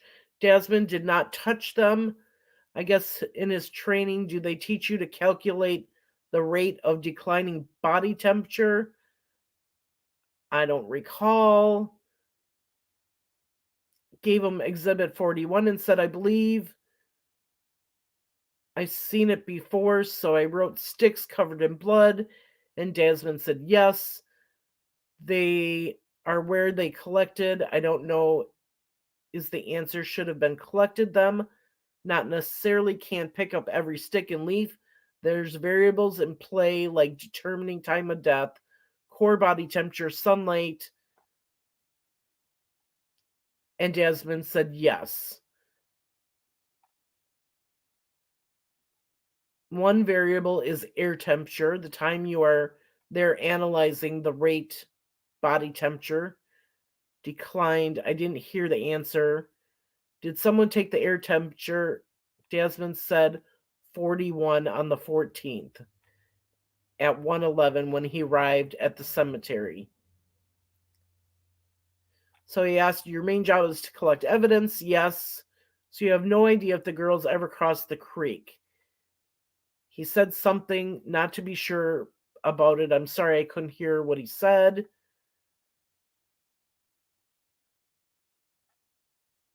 When he got to where they were found, Desmond said, no, I don't have any idea. Review things collected. Saw and report that was quick. Pink sock, no shirt on bank. So these are items that were found near the crime scene. A Jimmy John's is a restaurant, like a fast food restaurant. Jimmy John's, there was a Jimmy John's drink with a straw that Desmond said yes. It was fairly new, and I wrote a couple. I'm not sure what that means. Did you get...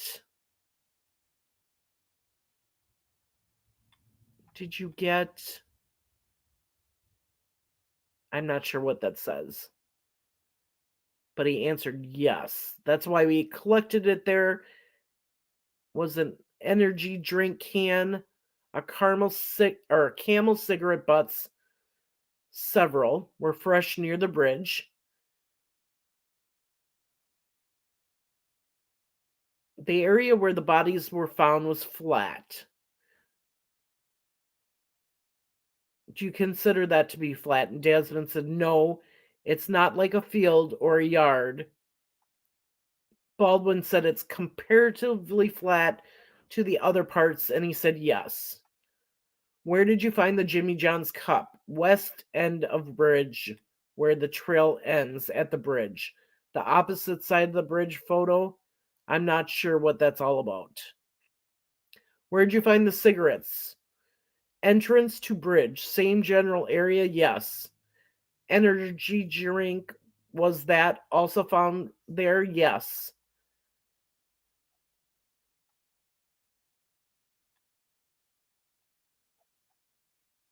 So what's the definition of a core temperature? And he said center of body. So Luttrell is like, you can't get the core temperature under the armpit if you're looking for the center of the body. And Desmond said, that's correct. You cannot. What's the best way to track evidence placed in separate containers? And Desmond said, correct. Have you ever videotaped collecting evidence and picking it up? No.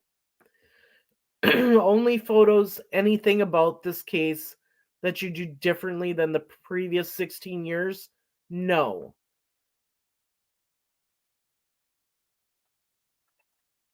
So basically, he's been an investigator for 16 years.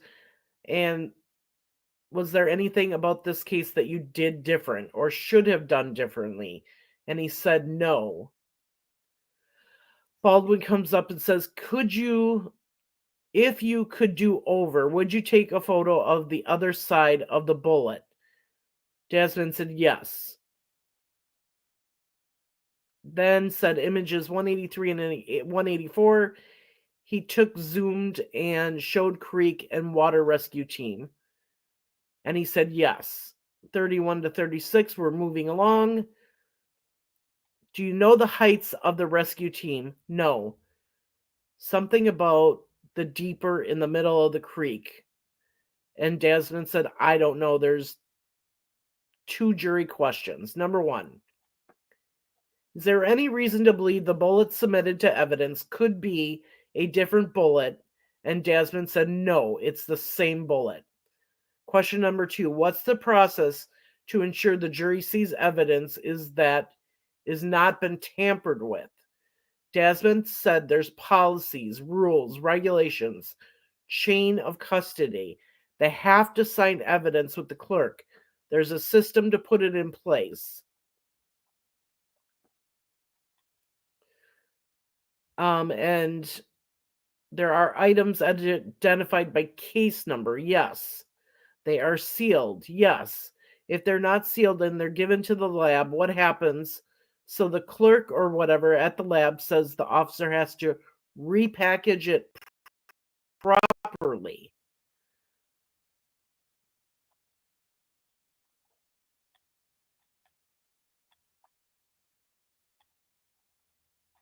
All right. Gosh, there's a lot of information here.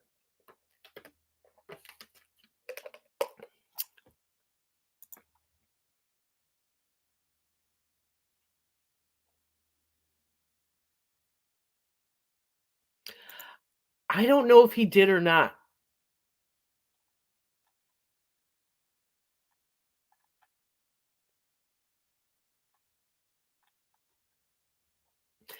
I would have to agree with you. They should have been collected and looked at to see if there was anything on them.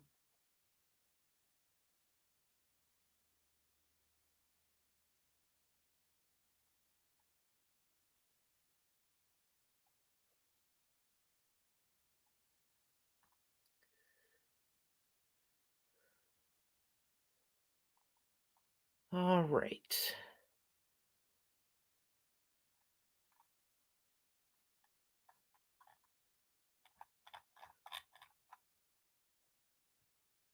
Let's get through Olay's testimony.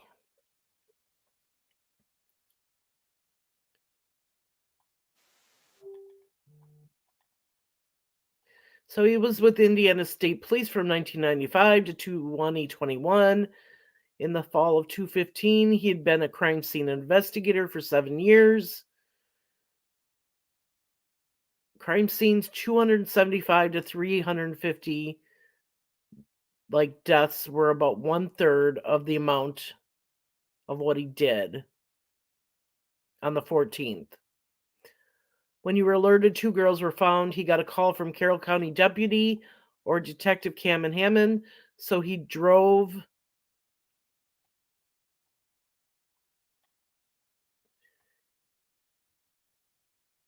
in the afternoon. He got another call from Hammond, said it involves murder, so he called Dwayne Desmond, who was just previously testified, and his supervisor he had worked with Page and Desmond in the past on numerous occasions. So he arrived at the trail and cemetery, talked to Hammond, walked down the steep ravine approximately 55 to 57 and sunny on the 14th in the afternoon. The temperature, he said, there were dead leaves around from being autumn or fall. He has experience with these types of crime scenes, areas outside. He is a hunter, but not a deer hunter. So he looked for tree stands, and he was advised that there might be a trail camera, but none were found. He asked homeowners if they regularly gave permission to hunters to hunt deer on their property.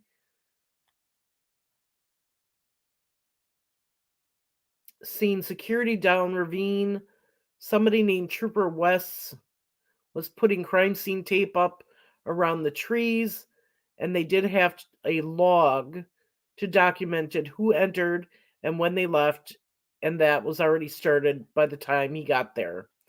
The crime scene log was being documented from the designated area, from larger area as ground zero, about 20 to 30 feet around the bodies, plus an extra 15 feet. And he told no one else was to enter, and they took a full accounting. Did you observe anyone at ground zero? There were two bodies near the bodies 50 yards from him. Carroll County Deputy Yoder and Giacola, who we talked about previously, when arrived, who was the lead officer in the ground zero? And Brian said he is considered the lead officer in the crime scene investigation.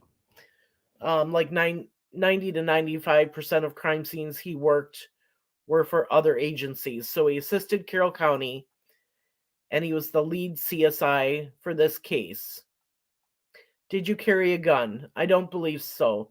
It would have been a Sig Sauer P227 45 caliber then.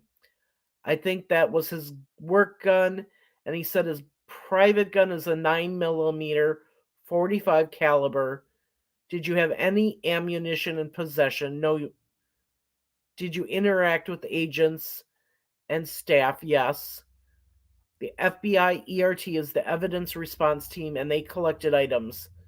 Collected clothing in the water and took photos. So this clothing item, this is stuff that we've been waiting for a long time. Did you direct Indiana State Police to receive the items? Yes. Did you bring specific equipment to document the crime scene?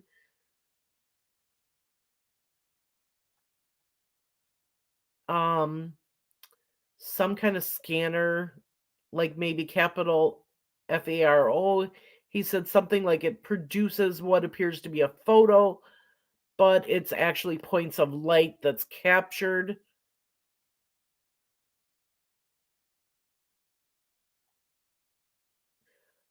Why is it important to put wet clothes in a drying room in like the lab? He said it's not like a cloth dryer. It moves filtered air in the room. So like these clothes that were found in the creek, they brought it to the drying room. Did you assist them? I wrote assisted FBI search team, broad area. So here's what they did, I think. They would step, walk, line up, and take one step at a time. Look for anything, trace, or physical evidence. They got to the end, and they would swing the line around and search again. So basically it's a line search, you guys. You've got a bunch of individuals so far apart. You take a step, you look, take a step, look. If you find anything, you're going to document it and everything. They got to the end, they turned around, they came back and searched again the other way.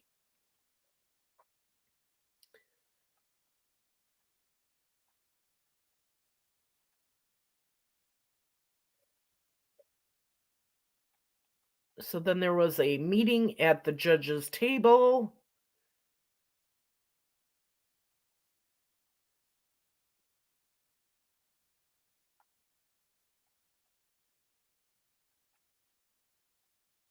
Rosie objected to quite a few photos, and Gull denied it.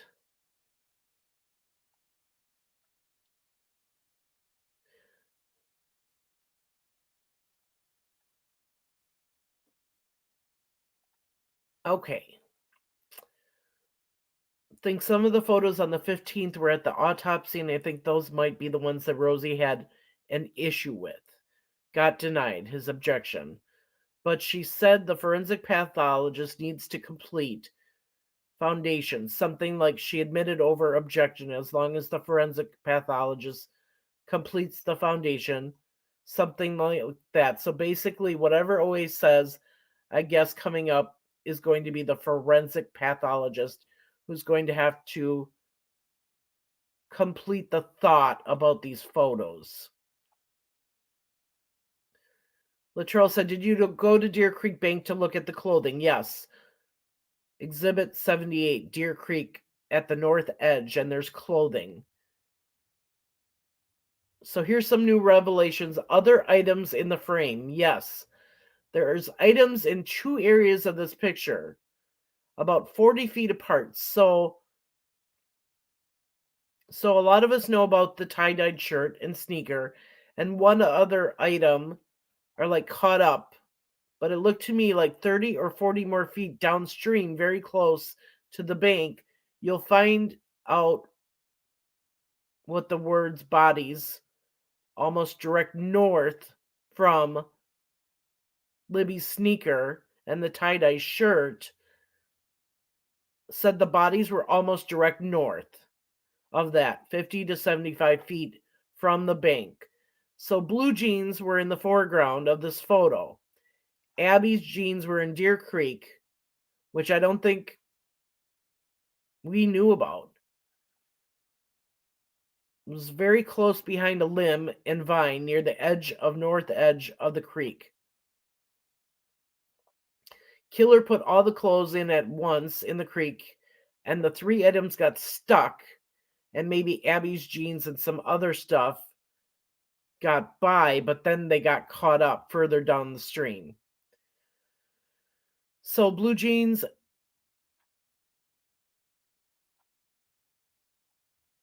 there was an ankle sock also in this area. There was a hooded sweatshirt. So Abby's gray sweatshirt was under the tie-dyed shirt. It seemed like the item in the middle that a lot of us wondered. So on the left is the tie-dyed shirt, on the right is Libby's sneaker, and he said in the middle is a handkerchief or bandana type thing in the middle. And somebody said that could have been Bridge Guy's scarf, but he supposedly wore over his mouth pink footed sock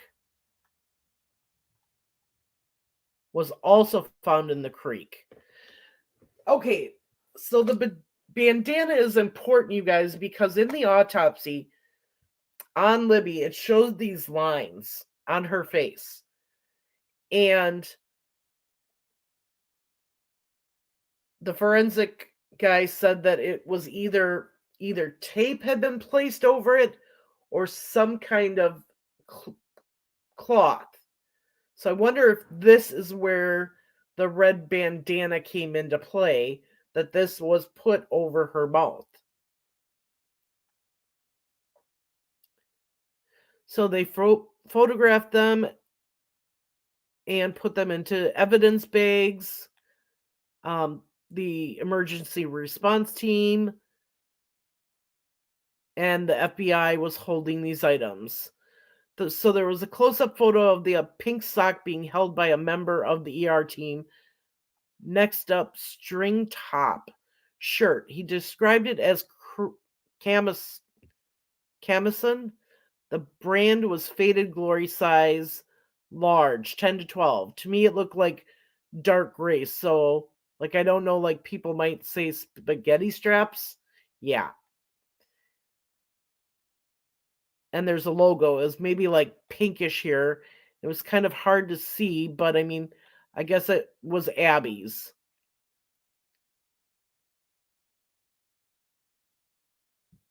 Picture number 84 was the jeans. They were found inside out and the underwear was attached to the jeans. And these were found in Deer Creek.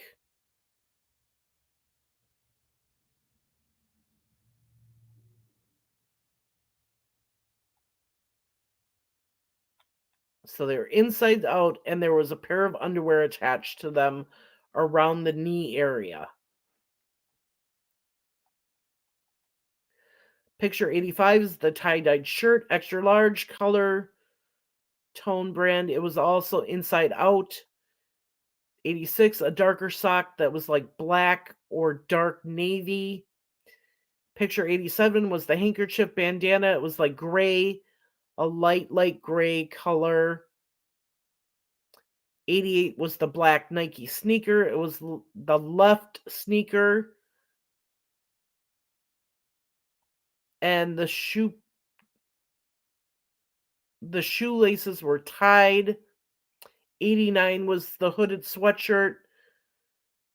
Said it was between the shirt and jeans. So again, I think a hooded sweatshirt was in the creek. Don't quote me on this. They went on to more pictures from the ground zero, which is the area near where the bodies were. Looked over at Rick, and when he was looking at the TV with the photos, the dead photos, the close-ups of Abby and Libby dead in the woods.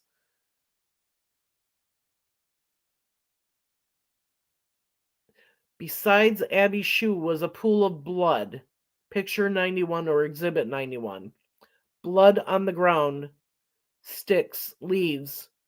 Did you observe blood on Libby's feet? Yes. On her right heel, her right leg had several areas, and the back of her leg had blood. Another photo with a pool of blood, Libby's right foot, blood on thigh, hand, torso, left arm, which was the arm that was above her head.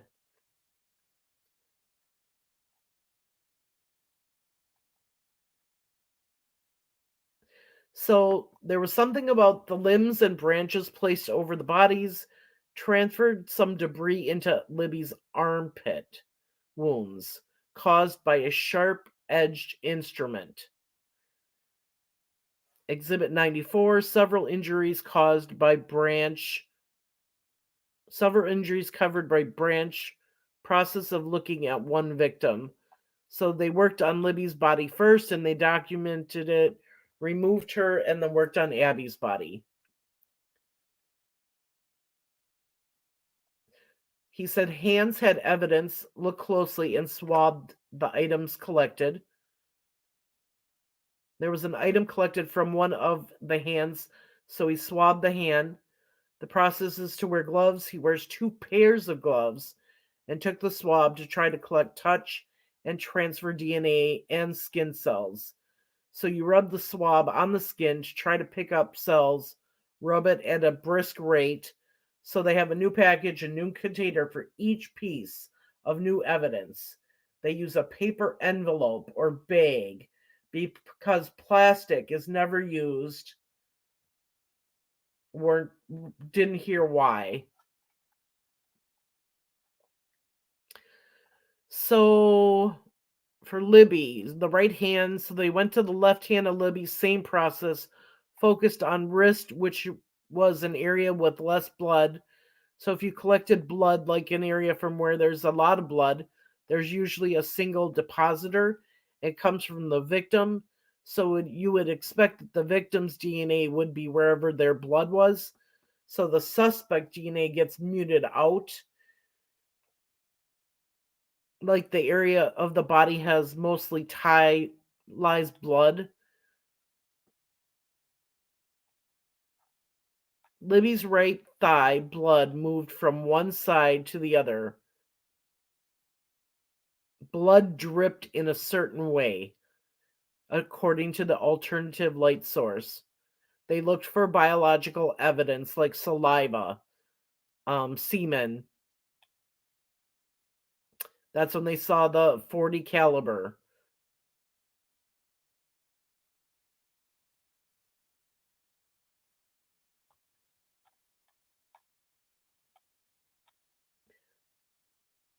and it appears to be gun cartridge. The primer was showing, so it was unfired. They placed it in a paper container.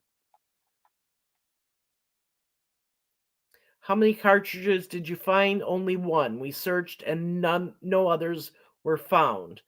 It was put in an evidence storage. So at that point, Rick was moving and swiveling in his chair back and forth fast, but not forward.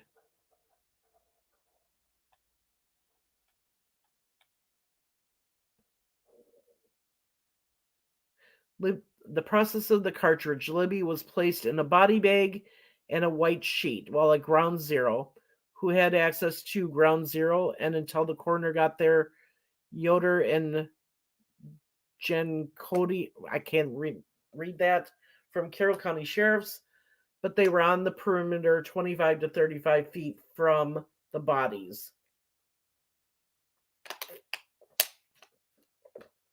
Only 4 people got near the bodies.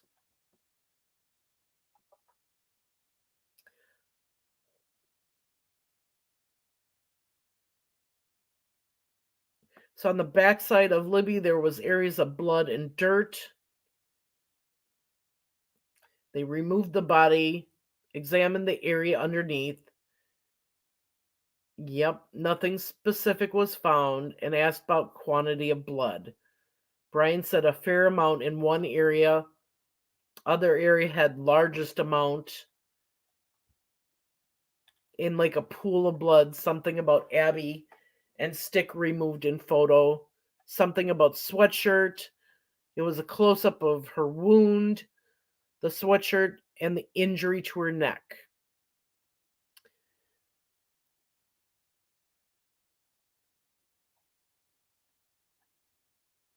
So he said Abby's talked about the position of Abby's arms. He said from an angle from forearm, hands inside sleeves fully. So I did not see the picture, but he went like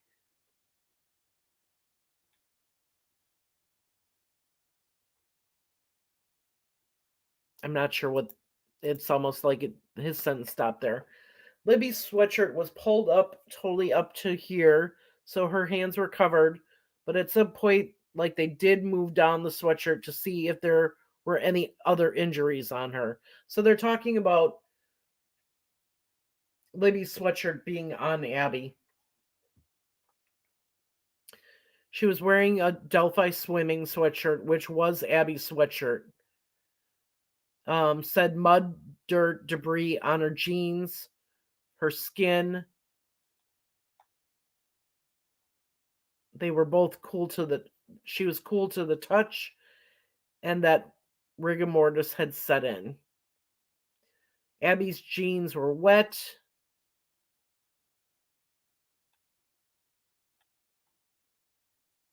They were beginning to dry. Her t-shirt and sweatshirt were wet to the touch, consistent with being in water.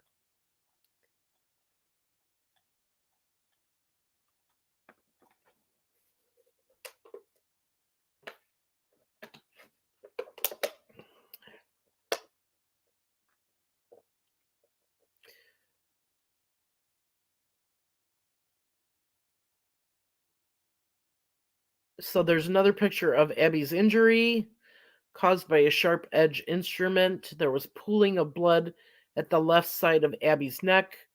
Her left hand had some dirt and debris on hands.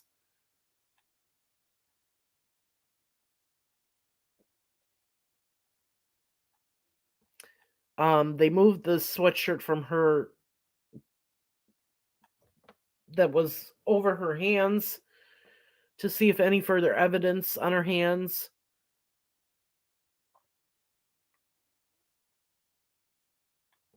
Abby's right hand had no blood.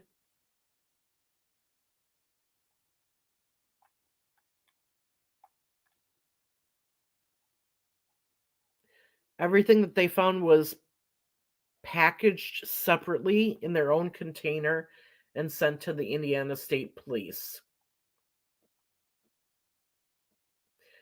Brian was asked, did you adjust Abby's clothing since she was covered with a sweatshirt? Yes. They had to lift her up, her sweatshirt, to see if she had any other injuries.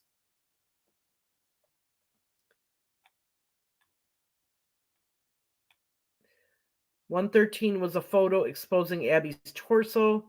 Next up, I guess 114 was Abby's left foot, so her shoes were removed just to see more evidence. There was dirt on the bottom of her feet. She was likely barefoot at one point, so she didn't have any socks on. So she was barefoot at one point.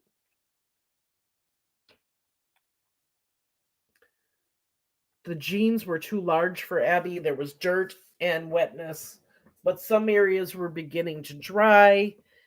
Abby's right foot, dirt inside her. So there's dirt inside her Converse sneaker. Soiled area inside, muddy, potentially from Deer Creek. Moist to touch, consistent with soil at the bottom of the Deer Creek and along the bank next up. Said tennis shoe would have been the Libby's black Nike shoe, similar to the one from the creek. Shoe obscured by hooded sweatshirt that Abby was wearing, and the sole of Libby's shoe had dirt, so it was underneath Abby's body. It had dirt.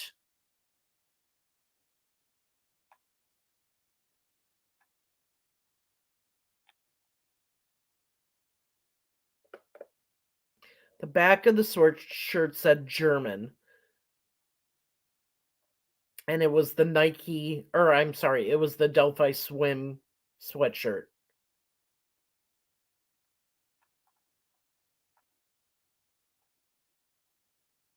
So when they moved Abby's body to the side, they found Libby's other shoe underneath.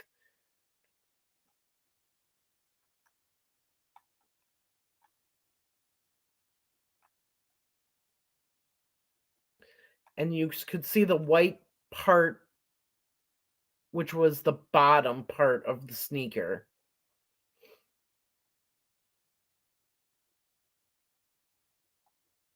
They found Libby's phone.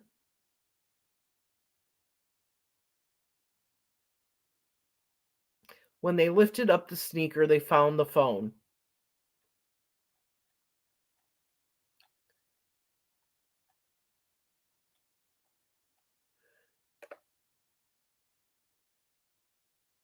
So there was blood around the neck on the clothing, the upper torso, no obvious blood on lower items, shoe, or cell phone.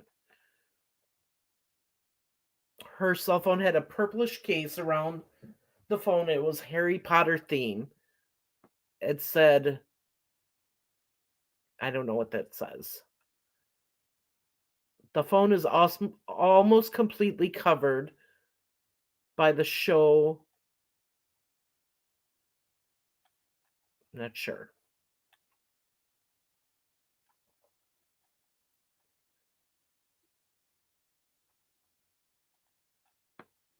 There was a smaller pool of blood near where Libby's head and shoulders were, so this picture did not have any bodies in it. So it's kind of very close to the tree, looking down on the ground like a pool of blood. So when Brian went back on the stand,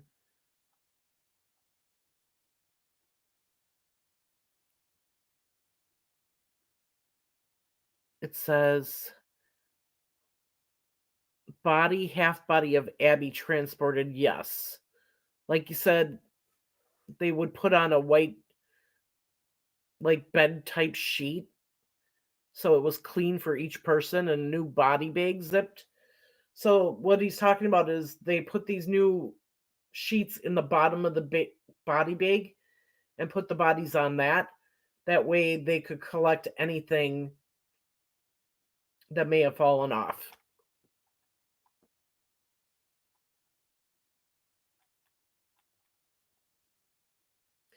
Then he talks about how they were moved to the van and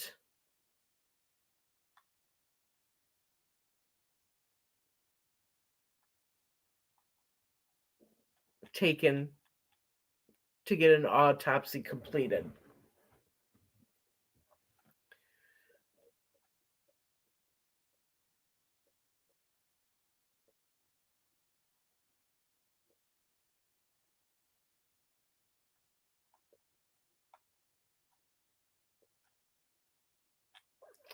Did Mullen take any items? Yes, he took clothing from Abby that were still moist.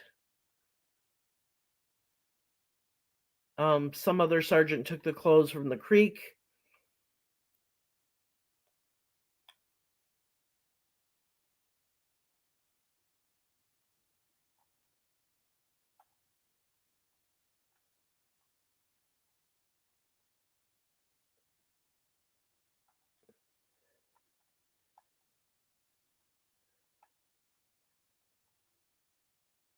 All right.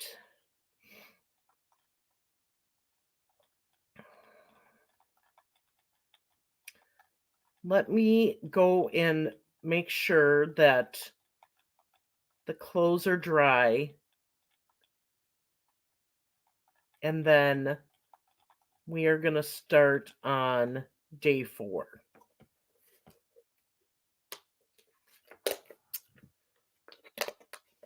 And I'll come back and answer any questions right away before we start day 4. So give me just a few minutes.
Yes, there's nearly another 3 weeks of this that we're going to go through. Oh, sorry. Okay. Day 4. This is one that I missed. This was important because they showed the bridge guy video.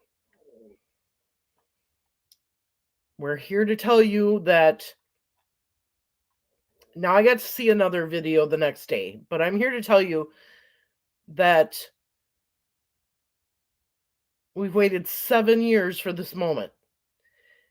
And we all knew that Libby was brave in videotaping this individual.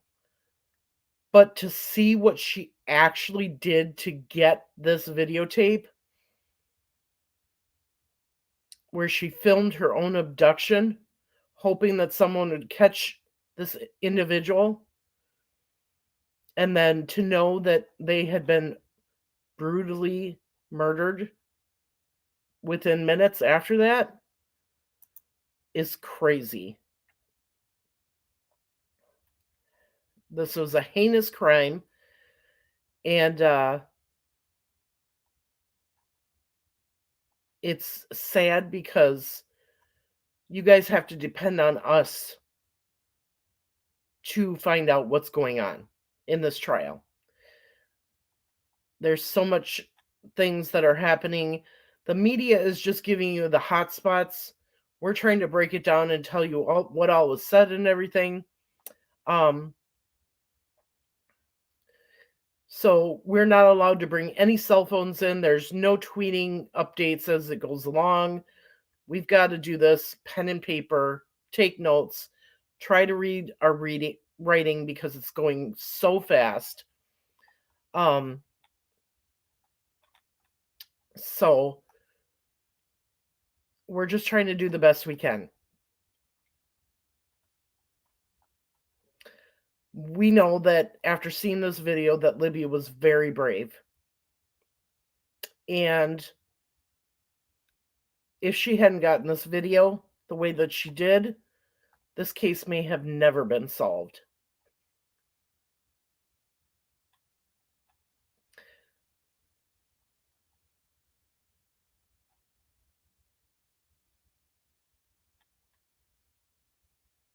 So this individual describes the version that they saw that day. There's things that were not expected. This individual thought they were just going to see some things, but he said there were some really important lessons.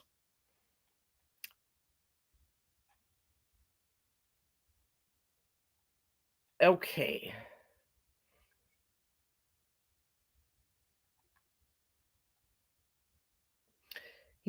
This individual said that if Richard Allen had not put themselves at the crime scene,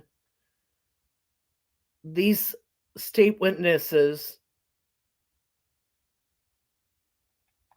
certainly didn't do it. So the testimony was from the witnesses that saw him there. All right.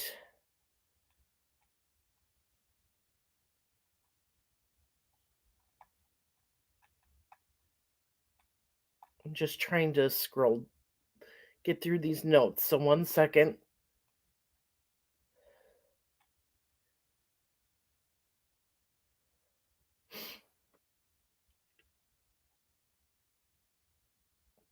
So basically, up until this point, prosecution has talked to all of the family members, and they're setting up what happened to Libby and Abby that day at the Monon High Bridge. They've taken us through the crime scene photographs, and on day 4, Olay was back on the stand, and he identified a bunch of items that were found in the creek. And the items were of clothing, but we know that Libby wasn't wearing any clothing and that Abby was wearing a mixture of her clothes and Libby's clothes. And that a bunch of Libby's clothes were found down in the creek. Libby's Nike shoe, blue jeans, waist 26.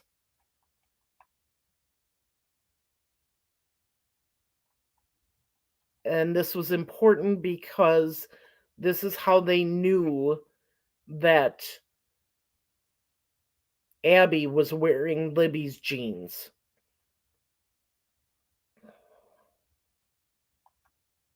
So they were looking at the sizing on the clothes to determine whose clothes were whose were in the creek, and whose were in the on Abby.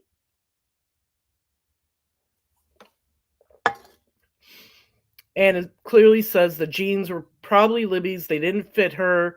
They were the wrong size. And the tie-dyed shirt, extra large, a gray hooded sweatshirt, underwear, black and purple, socks, or a sock, pink,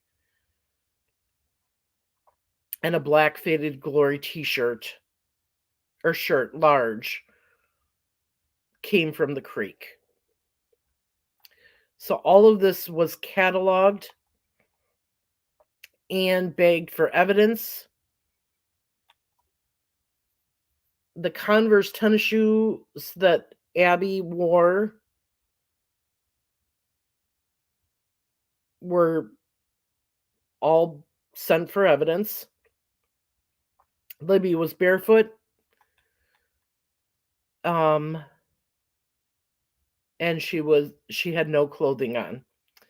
The .40 caliber Smith & Wesson cartridge, that is important because law enforcement says they can trace that unspent cartridge back to the gun that was found in the home of Richard Allen.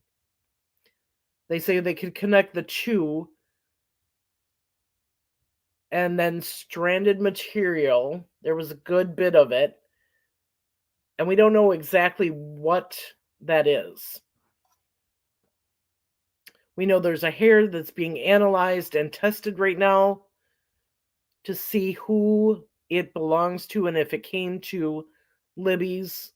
It's one of Libby's relatives. Could be Kelsey's, could be her grandmother's. And it came from the right hand of Abby.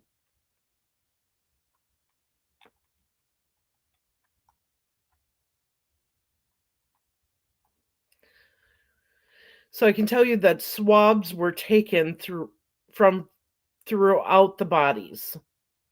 Their wrists, belly button, belly, above the knee. They're looking for any materials. The hands, any trace evidence, any kind of evidence whatsoever other than their blood.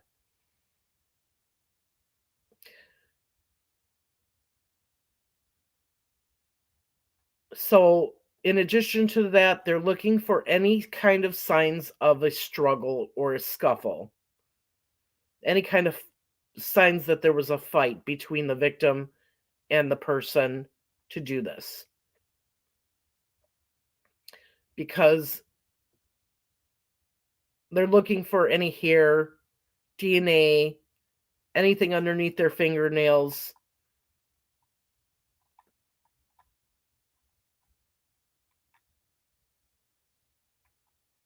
Then they're looking at the tree. There was a blood stain on the tree 4 feet above the ground level.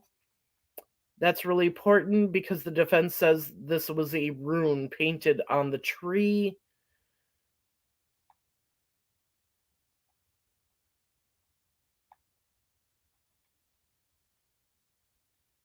Then there's the religious ritual aspect of the sticks laid on the girls. And looking at the photos, it was bizarre. Those sticks, they were it was almost like they were in a pattern, but it's not in like a rune pattern.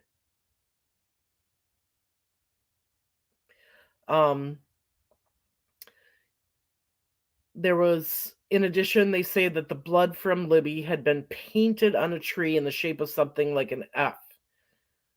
That is also a rune coming from the Norse religion. According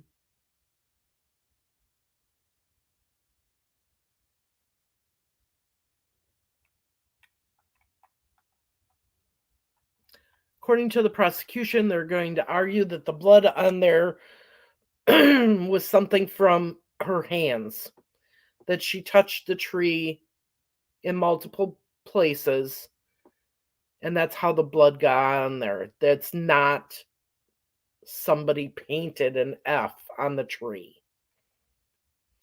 We do know that the opposite of the side of the tree also had some blood on it.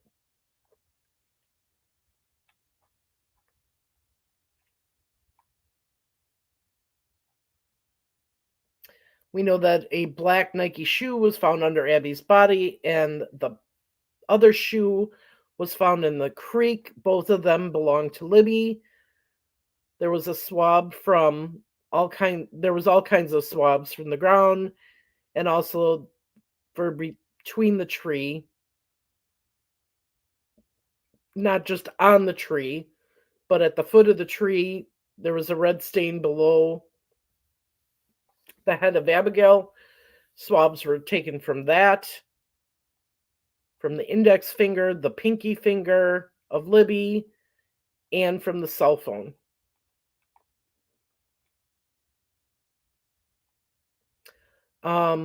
One thing the prosecution did extremely well in the case is respond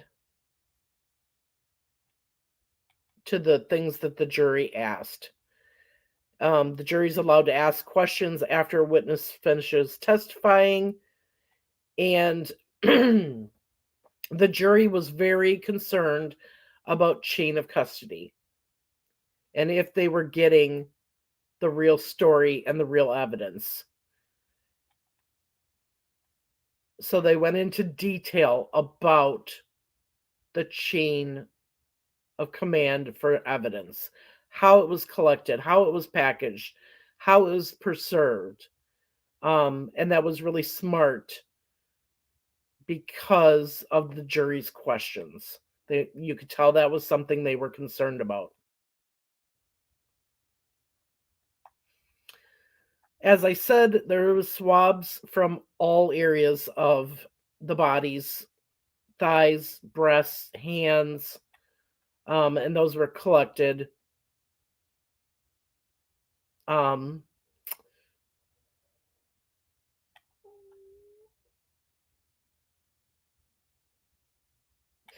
So from what we understand, we haven't been told yet, but from what we understand, all of these swabs and stuff that were taken, were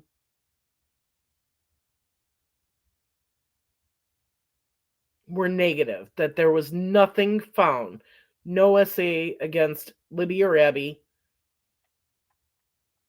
or anything like that.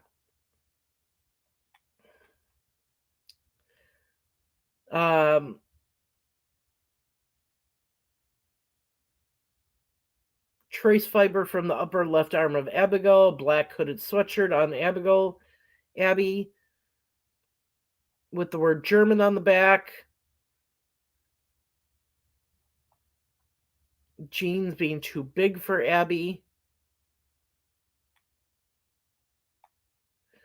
There was a gray cotton bra with red stains. And the weird thing was that Abby was wearing two bras. She had on a black regular bra and a sports bra on top of it.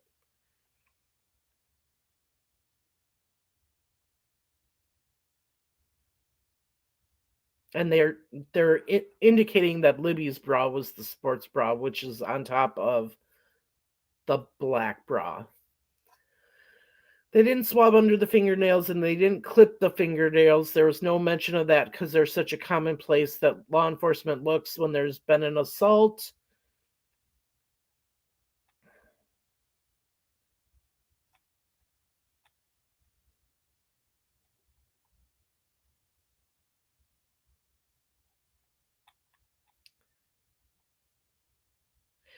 So one of the things that I needed to let you guys know is that all of the pictures that the prosecution or defense are giving that are on the paper, every single juror gets a copy of those and they put them in a folder.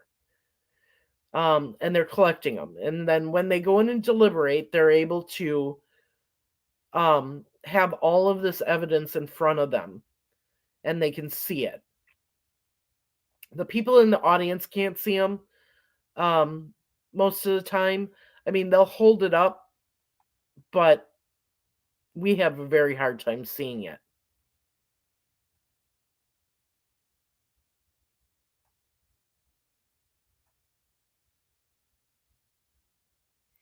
They talked about the moisture on Abby's clothing, about the jeans she had on were wet, and they talked about a line that was on the sweatshirt she was wearing as well, as the pink tank top that she was wearing underneath it. Both of them had a line where there was water. That's important because the prosecution thinks that Abby and Libby were forced across the creek.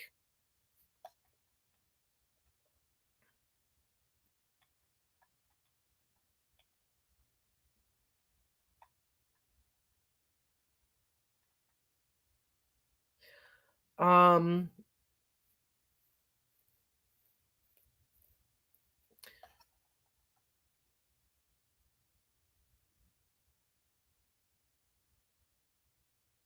one of the officers said that it was anywhere from 1 to 2 inches deep and up to 3 feet deep. So that line would be an indication that maybe Abby was really forced across the creek because she had waded in the creek and that's why she was wet up to a certain line.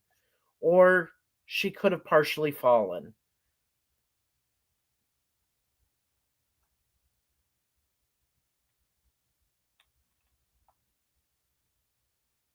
They talked about how one of the most common weapons is a Smith & Wesson.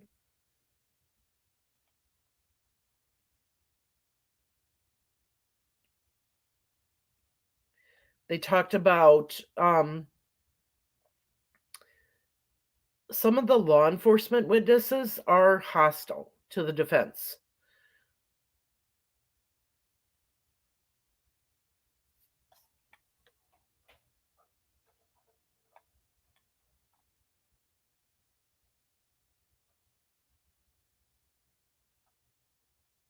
All of the swabs were done to see if there could be some DNA from the perpetrator. And see if maybe the perpetrator had bled and it was mixed in with Libby's blood, but no connection to Richard Allen was found.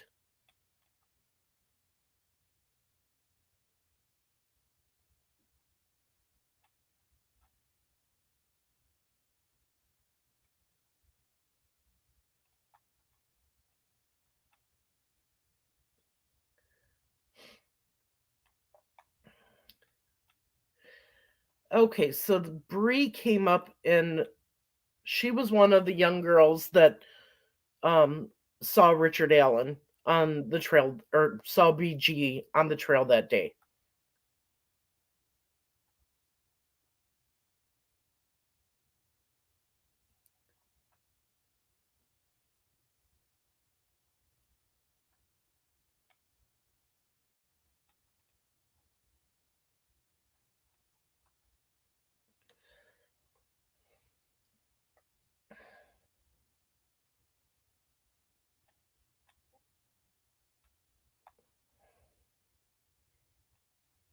They were talking about the sticks again.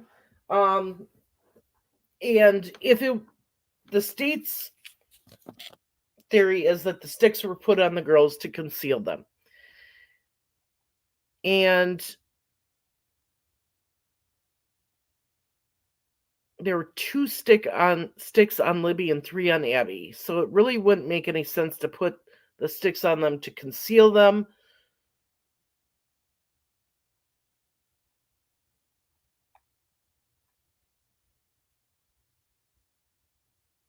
We didn't see any cuts on the sticks at all from the pictures.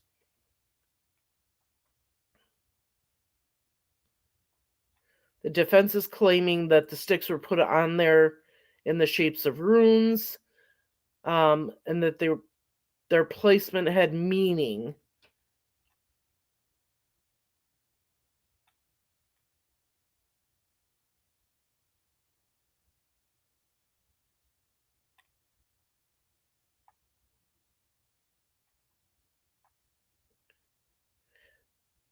The person testifying said they had absolutely no meaning, that there was no significance of communication, it wasn't a rune.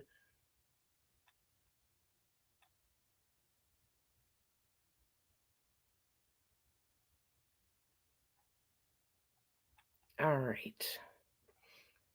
Now this must have been cross-examination from the day before.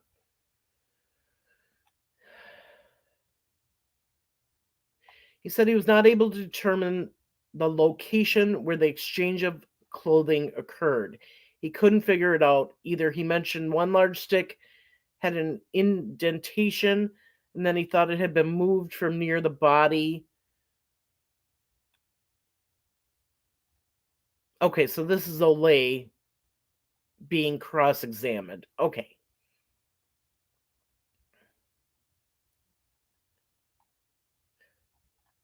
Defense is saying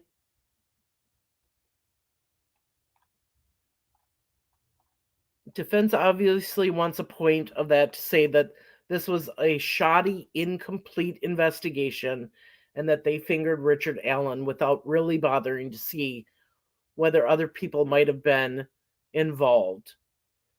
So in a way, they're trying to get the third party theory in there without naming the names from the motion to limine.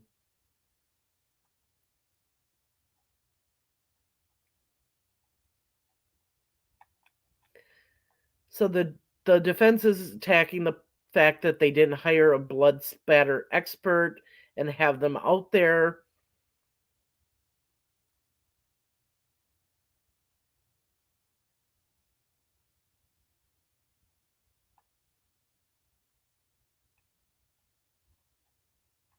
Let's see here.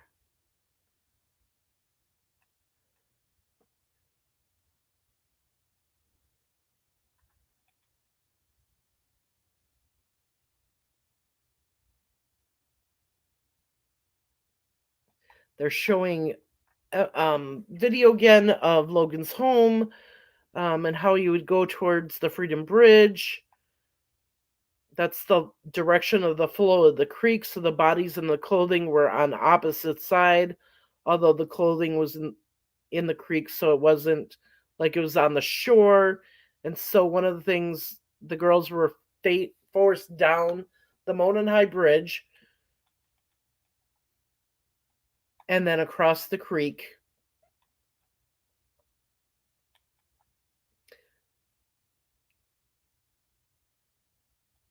And the clothing was found on the south side, but bodies were found on the north side. So the question is, how did you know what happened, and where did the exchange of clothing happen? In the middle. There's not that many people around. Defense has done a good job of getting people to talk about how sound carries in there. And people probably would have heard the girls had they screamed.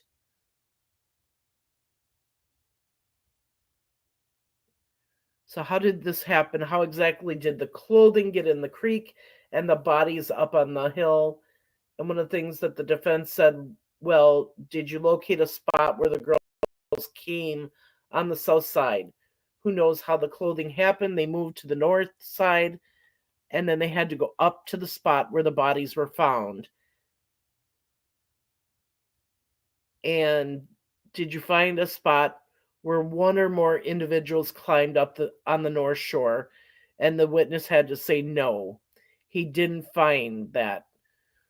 So the defense is going to argue that the girls were taken out by the private drive in a car underneath the bridge.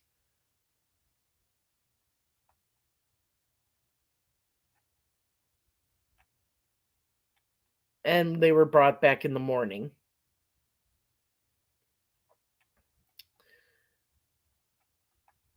All right.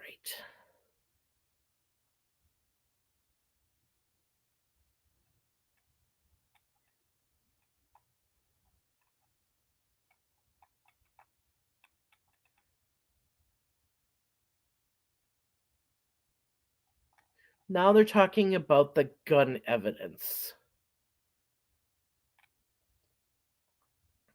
The unspent casing was found at the scene and matched to Richard Allen's gun. Now, Richard Allen has a number of arguments against it.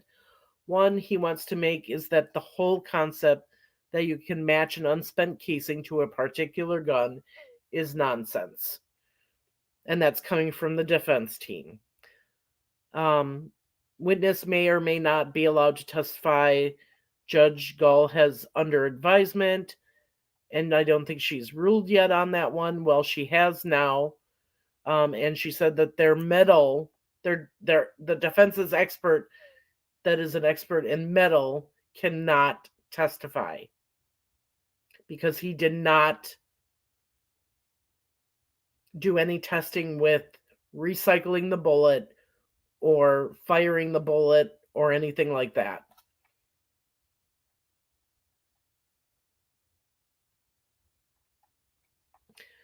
The defense is attacking, saying law enforcement didn't do enough to photograph to show the bullet and the evidence of how it was collected and how it was taken out of the ground.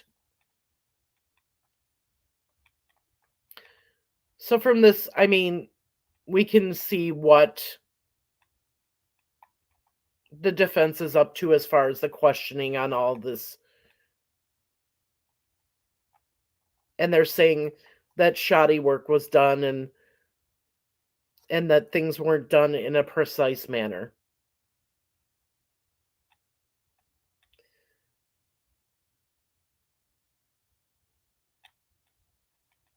All right.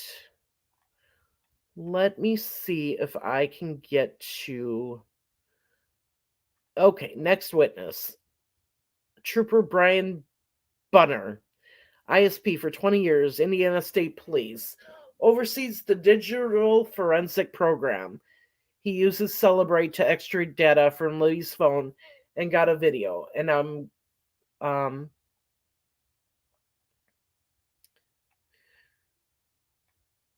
so prior to this, police had released a 4-second clip of the man on the bridge walking.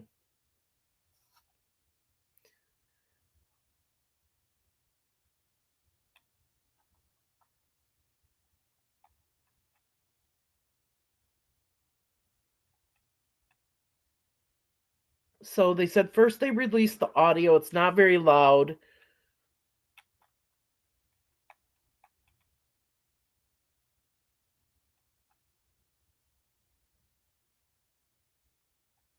He said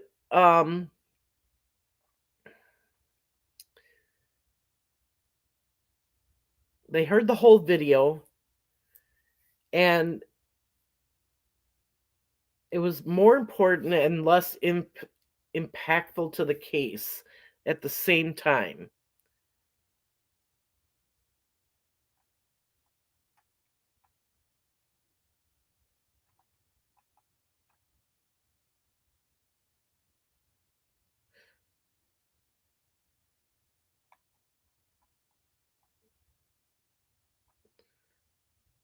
the audio was hard to hear and so light on the second one that when they first released it, but it had not yet been enhanced.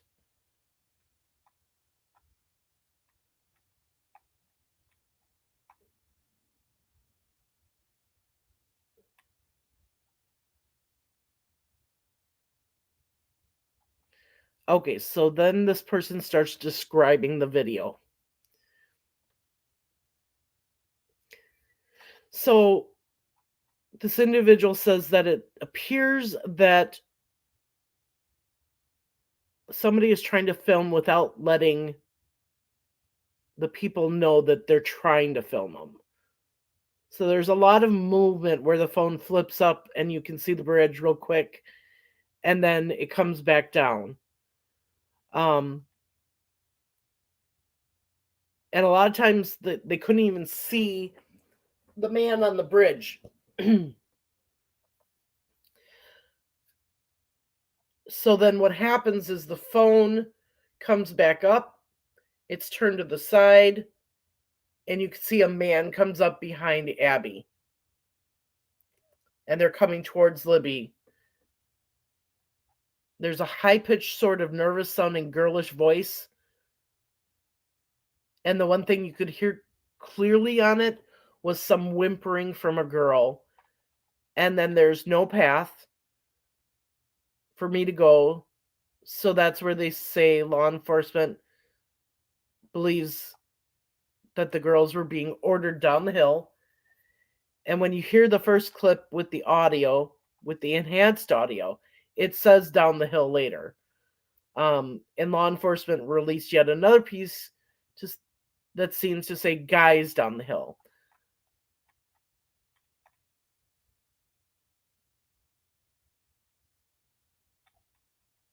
But it's something that you need to play over and over and over in a loop and play in slow motion. They played it twice in court.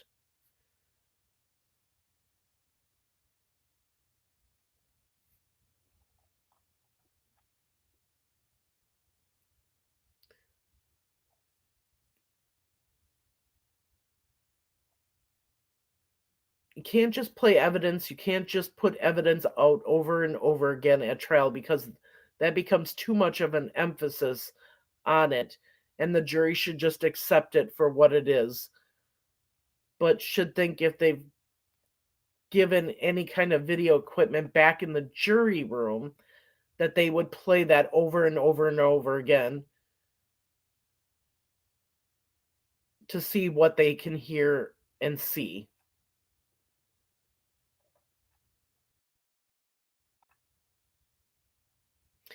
So when the film comes on, it's Abby filming, and what you can see is the ground. And it's chaotic. She was trying to do this without making it clear that she was recording.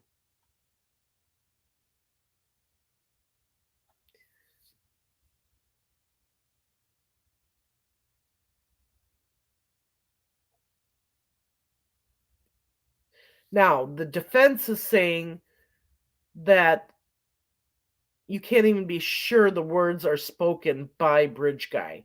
There could be a person off to the side actually talking, and that it wasn't Bridge Guy who was saying down the hill.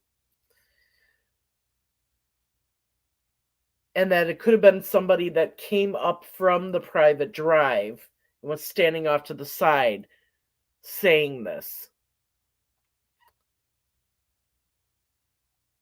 And that they could have told him down the hill and put him in a car on the private drive and took him away from the scene.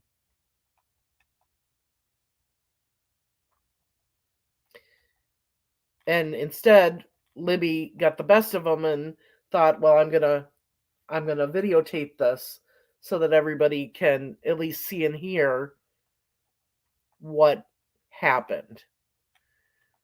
So there's no later on in the testimony that I'm going to read, there's a few more words that Tony Liggett says he hears from the girls. But the 43-second video is pretty much the ground, The phone comes up. You see Abby walking across the bridge. You can't really tell if anybody's behind her. The phone goes down, comes up again. It's rotated. And all of a sudden, you can see the guy behind her. And it's from a distance. So you do not get a good shot of this guy. And then the phone is then turned down. And that is the whole 43 seconds.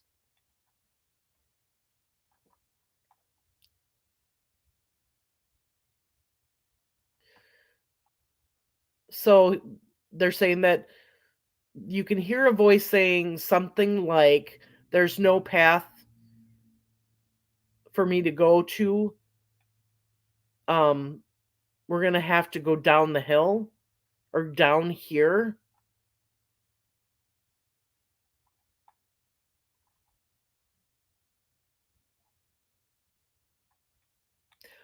We're hoping that there was more on this video, a clear shot of BG, and there just wasn't.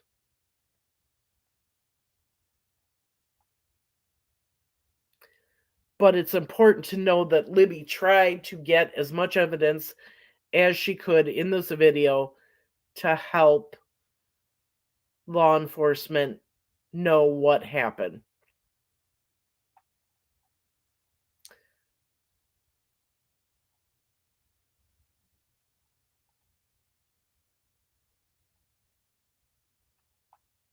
And what they did do is they did take still shots of the video, and they did give those pictures to the jury to put in their packet.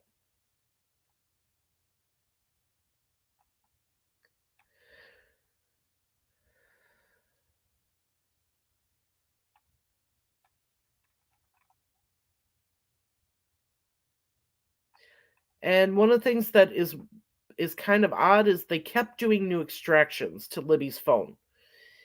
And we found out the reason that they kept doing more extractions from Libby's phone is because they would get new programs to use, or the programs that they were using were being updated. And as the updates came out, it gave law enforcement more information.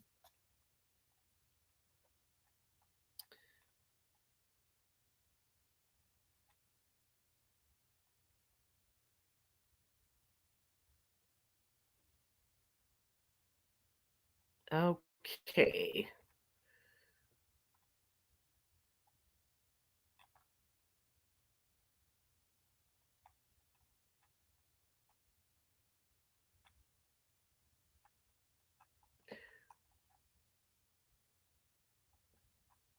So they were talking about the longitude and latitude in some of these pictures that were put on Snapchat. And what it was this individual that testified said that initially, okay, when they brought the data up, it would appear as if the picture was taken away from the bridge.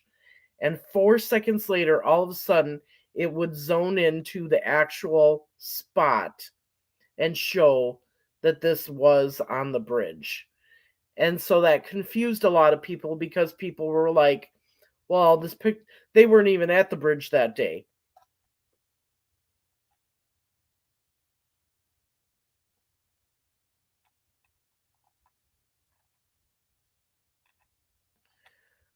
All right.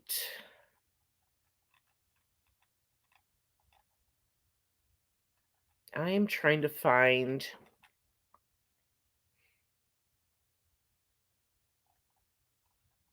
the next witness information.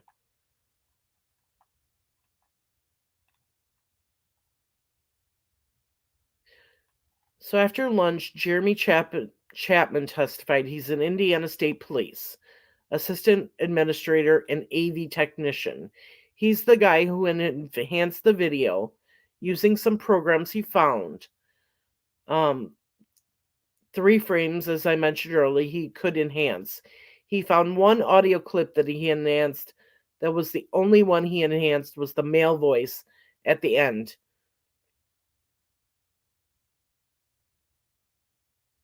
And there were other statements by a female voice, sounding young, sounding very high pitched, that they didn't enhance. And this individual said it sounded more like it could have been Abby than Libby, but it could have been both of them.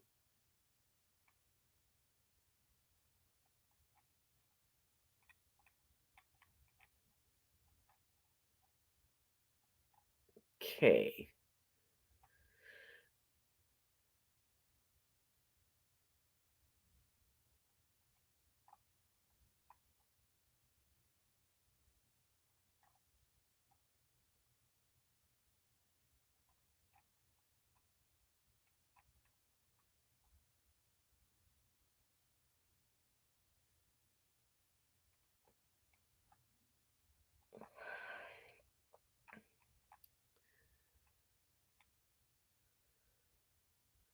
Believes the words that are said are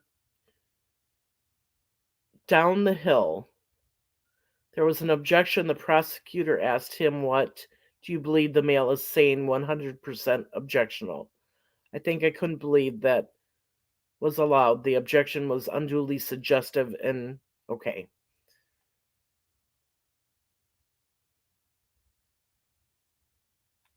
This witness says, "Guys down the hill. The enhanced images are changed," he said, and he did take some sounds out in order to enhance IT background noise and so forth. He filtered out the next witness. Okay, so this is where we get into the Riley Voorhees testimony. Lived in Delphi in 2017. She was a 10th grader, and she was in the park the day that Abby and Libby were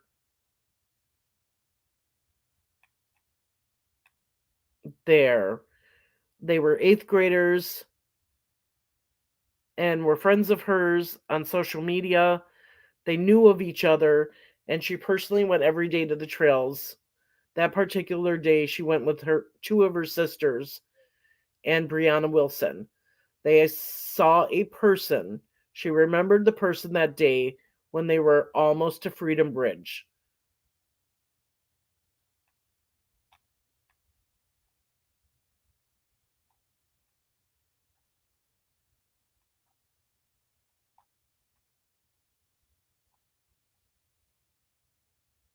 They were taking a walk, started at the Freedom Bridge, and they were almost back to it for the day. They had left home around 11:30, and they were almost back to the Freedom Bridge when they saw somebody who didn't say hi back, glared at her, and seemed to not be a happy person.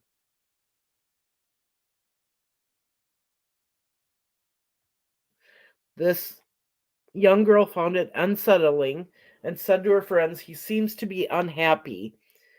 And she said her friends didn't seem to notice him. She was the only one who noticed him. The person she saw was suspicious or stood out because he was overdressed for the weather, his face was covered, he was wearing a hat, and he was Caucasian. He had a mask over the tip of his nose, not covering his eyes, and a hat and heavy coat with a hood, and his hands in his pocket. She said she admitted she had seen the bridge guy image. It was widely distributed, and that she realized as soon as she saw it that it was the man she saw on the trail.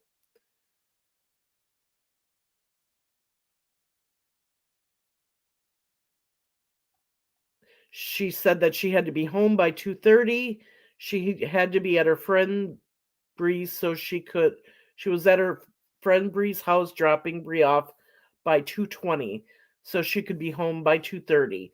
So that meant she would have gotten to the opening there at the end of the Freedom Bridge at the right where the trail ends at about 2:15 p.m.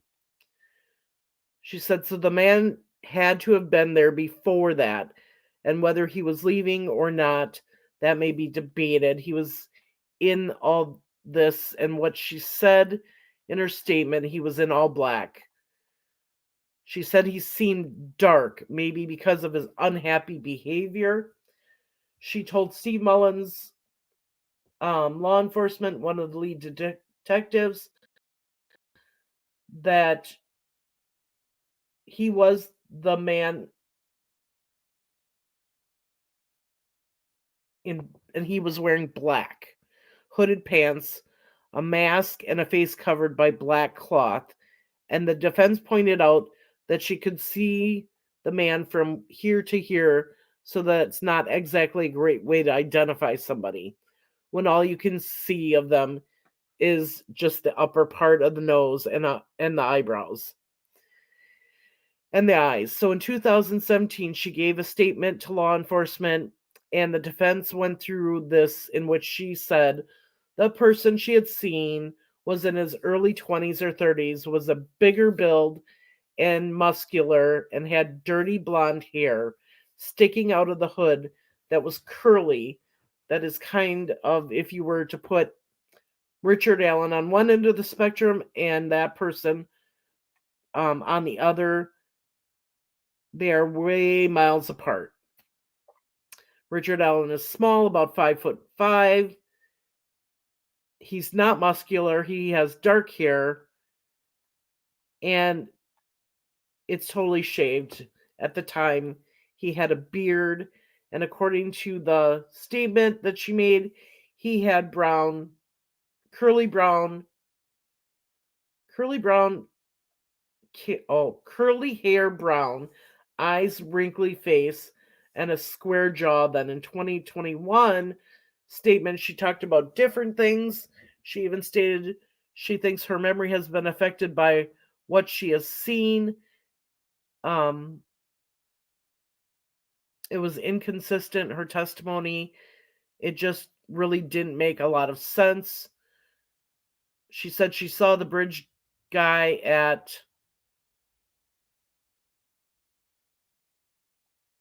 the person she believes is bridge guy, but who is a young person with curly blonde hair sticking out of hoodie, who's muscular and a bigger build. And she says she saw him at 211.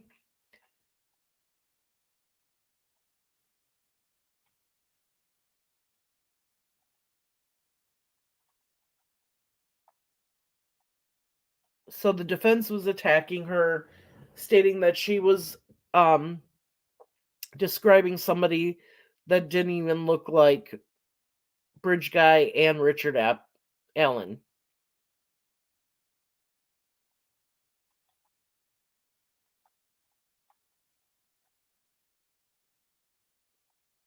Then they asked her if the picture she had saw of bridge guy might have influenced her memory. But now she's positive the man she saw was bridge guy. And the defense just said, okay, you say bridge guy, right? And she said, yeah. And they said, okay, and showed a picture of bridge guy who's wearing a lighter jacket, not light, but the light blue, maybe, and jeans. And they said, you said he was wearing black jeans, a black jacket, a black hat, a black mask, and none of those things are on bridge guys. So that was the way the cross-examination went, which we knew that they were going to attack those things. The next testimony was for Brianna Wilbur.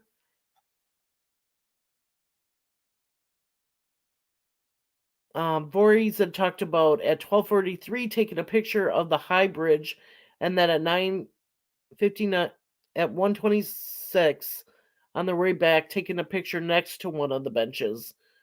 More signposting of the time frame when they were in the park, that someone caught her attention on the way out, a warm day, but this person was wearing too many layers in a deer jacket. I'm not sure what that is. And the way he was walking caught her attention. He was walking with a purpose. Everyone says hi to each other, hi back, but this guy didn't, and gave her weird vibes. She told law enforcement, however, the guy had something covering his nose and mouth and his head down. You couldn't see his hair. Was he maybe wearing a cap, blue or black jacket, and blue pants? It was really different stories. And of course, Um, the defense totally cross-examined her on all of this and the differences that the witnesses saw. Um,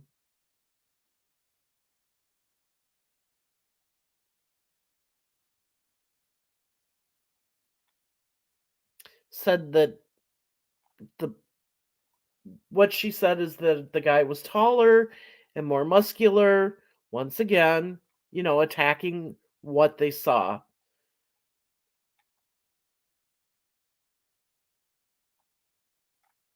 Okay, now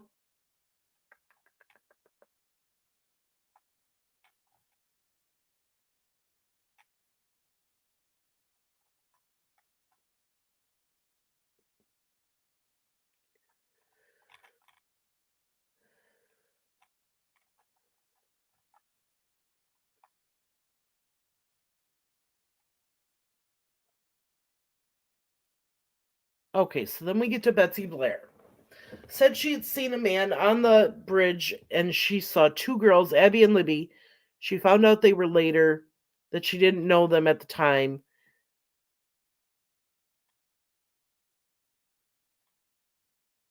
She saw an image of bridge guy from the image from Libby's phone and said, I recognized him as the guy I saw on the bridge. She saw him 50 feet away and he looked at me like he was expecting somebody or something. And I felt like he wasn't looking for me, so I turned around.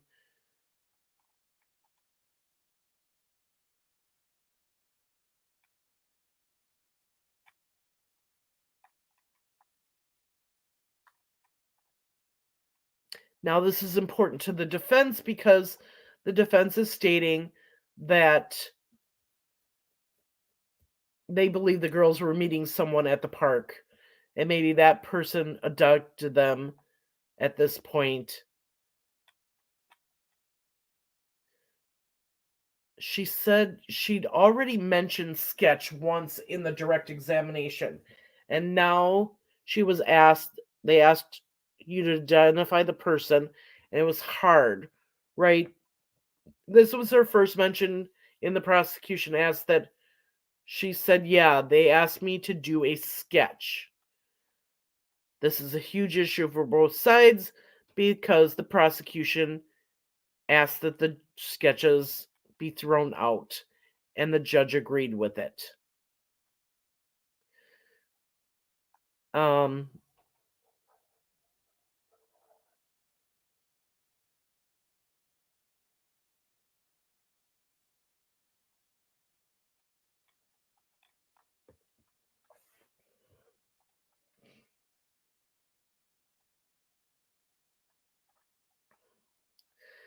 the sketch issue was a big in the cross examination. Oh my goodness, I'm gonna sneeze again. Oh, sorry about that.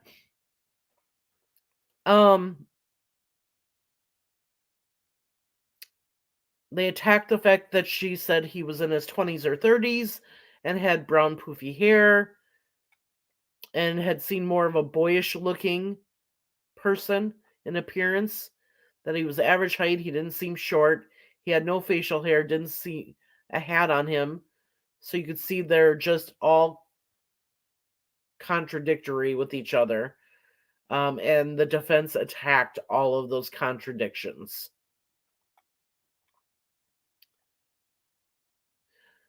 Because she mentions the sketches in her testimony, we don't know if that opens up the door to bring the sketches back in to the jury. So we're going to have to wait and see on that.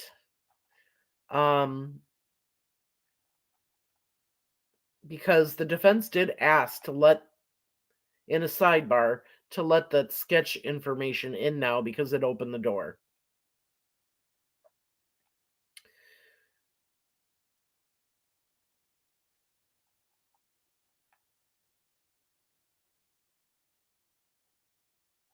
And the judge told him to file something in writing. So I'm sure that they did a brief shortly after that. Juror questions. What was your distance to the man on the bridge? 50 feet in the distance. How could you determine he was looking for someone? The witness had a pretty good answer. She said his posture, how he was standing, he was facing upstream. The next question, you stated the man had poofy hair. Could you have mistaken a hat for hair? So somebody looking to connect bridge guy with a hat to this. Poofy hair description, and she said yes, she might have mistaken that there was some, it was a hat instead of hair.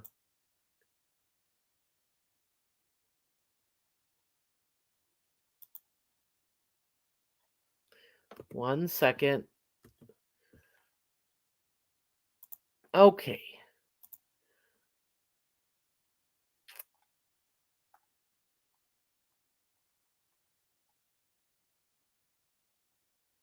So then Steve Mullen was, oh my God, Steve Mullen has been on the stand several times.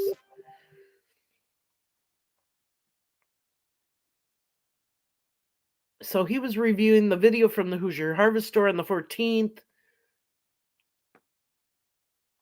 They were trying to figure out where the girls were, and shortly after they found them, they pulled this video from the Hoosier Harvest store, which is right across from the entrance to the park, and they watched cars go back and forth along a road.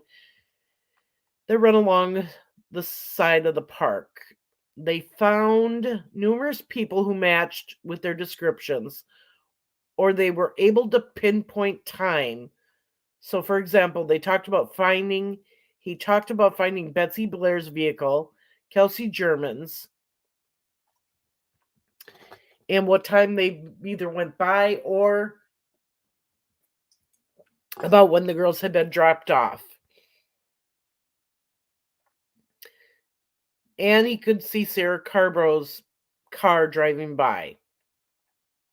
So these are all things that help them with their timeline for BG.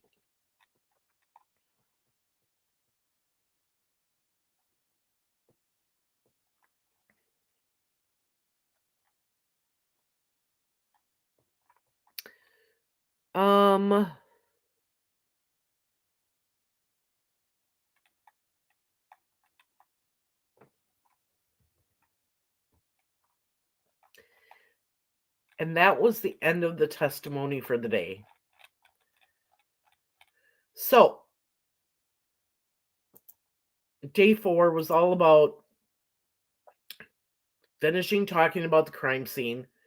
The 3 witnesses, none of them could testify that it was Richard Allen because they all said that this man had something over his face and you could only see from the bridge of his nose to his eyes.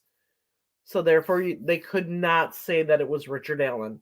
But all 3 of them did say that the individual that they saw was the man in the picture that police released. So that is the biggest thing of all. All right.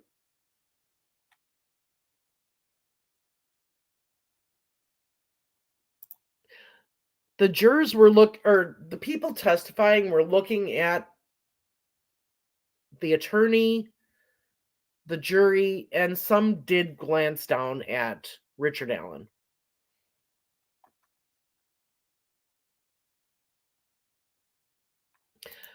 Yeah, they're already the defense is already stating that more than likely he's not going to take the stand. I wish he would.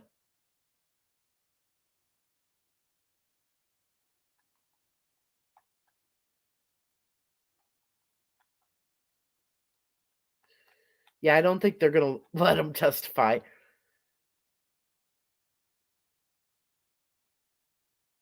Yes, and Susan, this is another thing that's weird to me. The phone going missing, the fact that he would not talk to a police officer, that he talked to the conservation officer, that he would not let the conservation officer go to his home, and he would not go to the police station to talk to him. He said, meet me at the grocery store. Things like that.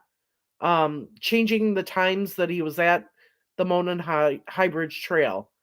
Those are all suspicious. The fact that they cannot find his phone from February of 2017, but they have found every other phone that he's owned.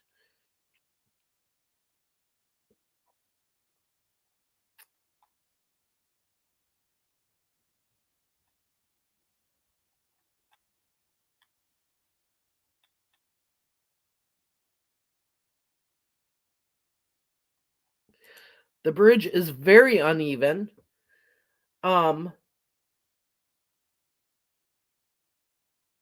There's you got the railroad ties, okay?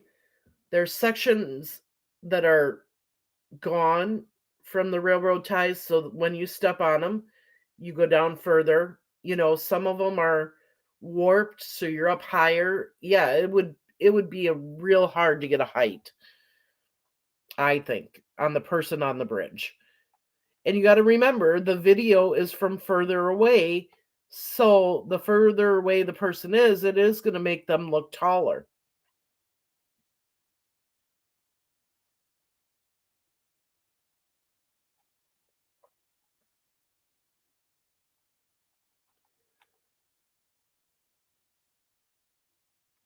Yes, and that is what I want you guys to remember. When the defense is trying to come up with these things, they're asking the jury to look at him now versus what he looked like back then. And I think that's something that's really important that Nick McClellan has to come out and say in his closing is you can't go by what Rick Allen looks like now. You have to focus on what he looked like then.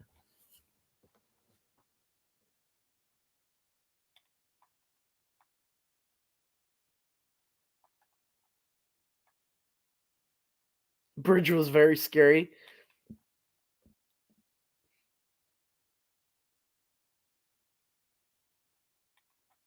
I can tell you Rick Allen is not much taller than me.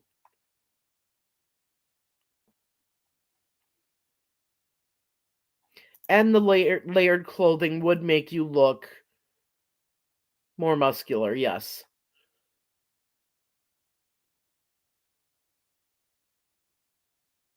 From what we've been told, he's always worn his hair in the military style, the short hair that we've always seen him in.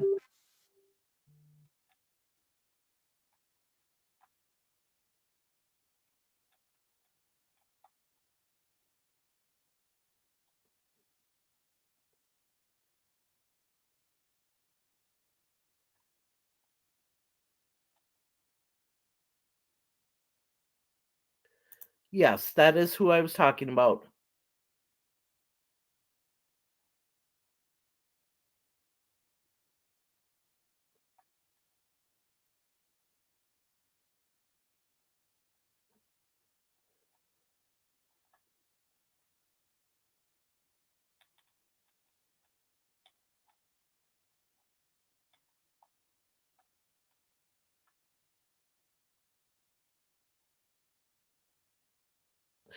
Okay, so we were at the bridge yesterday and we were talking about the fish, right? All the times I've been out there, the water is very high. It's it there's rapids in the creek. It's flowing pretty quickly, right? Well, this year, since there hasn't been a lot of rain, the creek is very, very low. And for the first time yesterday, when I stood on my tiptoes and leaned over the railing and looked down, I could see fish. Now, a question was, this was February. It was colder. It was winter. Would the fish come up to the surface so that you could see them at that time of year? I don't know. That's something you all are going to have to help me with because I don't fish.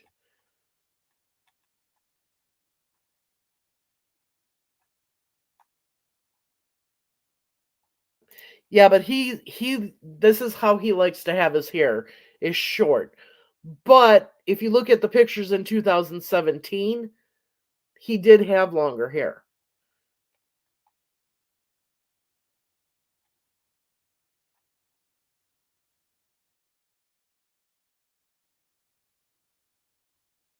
Yes, it was Jackie. It was very scary.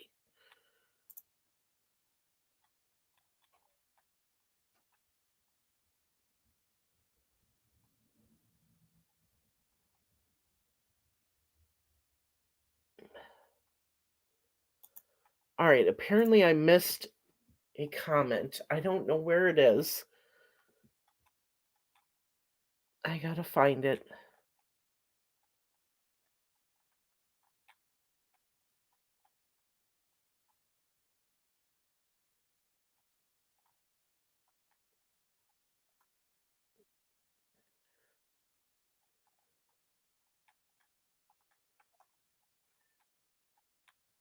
So hang on one second.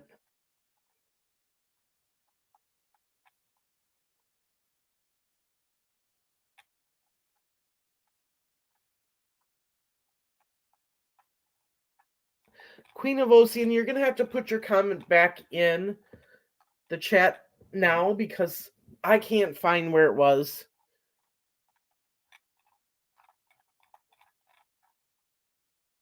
And I'm almost to the bottom.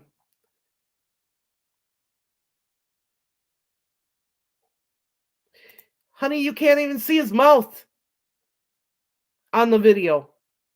So that is just a trick that the defense is trying to play. You cannot see the man clearly in the video. You can't see anything, whether his mouth was moving or not. So for them to say that is just asinine.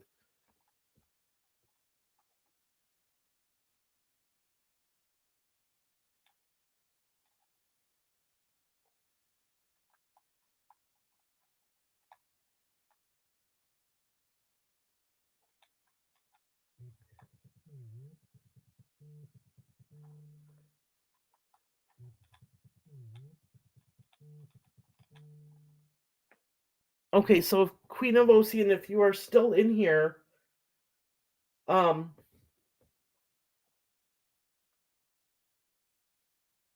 put your comment in the chat now.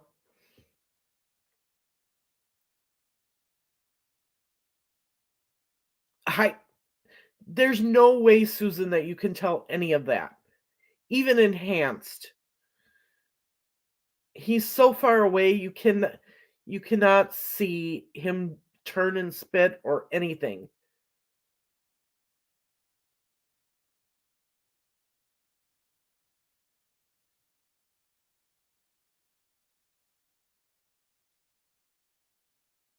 So you can't see anything in the video when he gets closer because Libby does not have the camera pointed at the bridge. It's on the ground.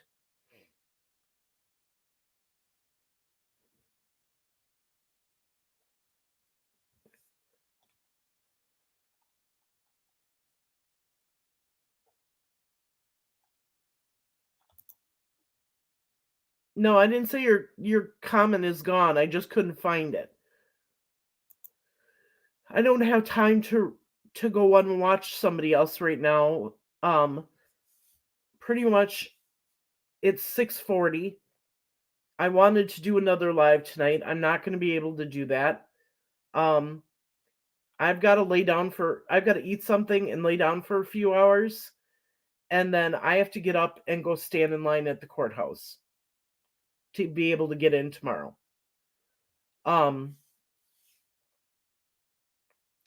We will have to get into the bullet information tomorrow along with tomorrow's update. And I'll just have to do double updates until we get all caught up because I didn't expect it to take this long. But it's important that I start the week out right and get enough sleep. I do have to say one thing before we go. I want to say thank you to Becky Patty. Somehow she found out that I'm a diabetic, and the family now knows what we're going through every day, where we have to go and stand in line starting at midnight. 1, we stay there in the cold, or if it's nice out, we're not eating the right way, we're not sleeping the right way. And she found out that I was a diabetic, so every day she comes and checks on me now and wants to make sure that I'm eating lunch, because one of the things that is going on this past week is that my blood sugar has been too low because I'm not eating and drinking on a regular basis. You cannot eat or drink anything, absolutely anything, while you are in the courtroom. So you can have something real quick during a break, if we get a break. And then for lunch, you have to leave the courtroom and immediately go get back in line in order to try to make it into the afternoon session. So there's a lot of days I don't get lunch either.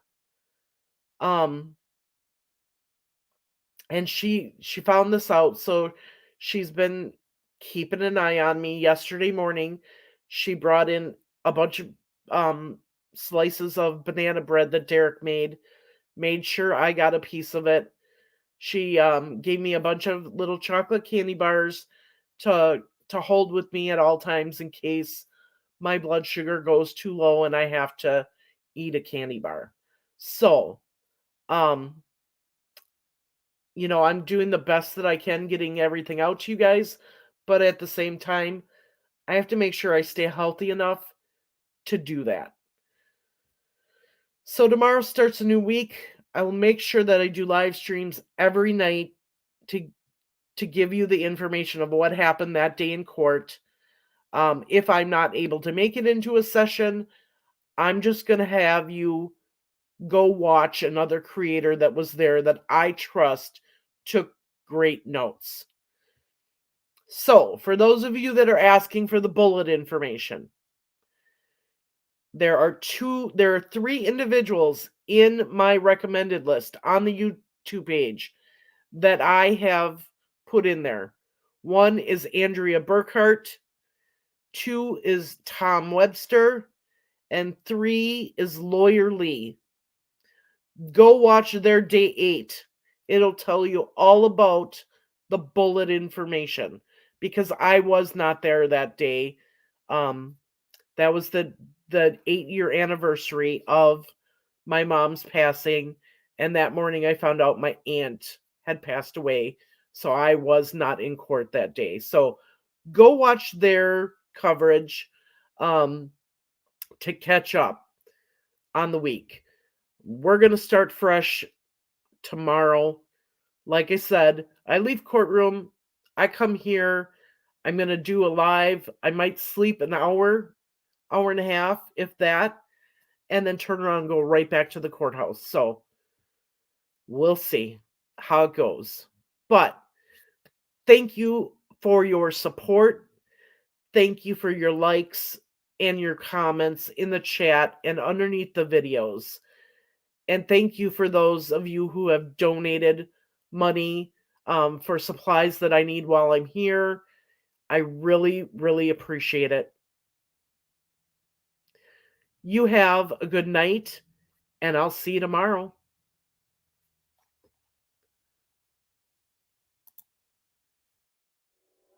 Thank you for watching Beyond the Evidence. Today, I gave you my own opinions and analysis, but I always encourage you to do your own research and form your own conclusions. If you're interested in true crime and want to join me on this journey of discovery, make sure to subscribe and hit the bell icon so you don't miss any of my uploads. If you'd like to support the channel, join our membership, and if you have any suggestions for cases that you want me to cover, feel free to leave them in the comments below. Thank you for watching, and remember, justice matters. This is Beyond the Evidence. and I'll see you in the next video.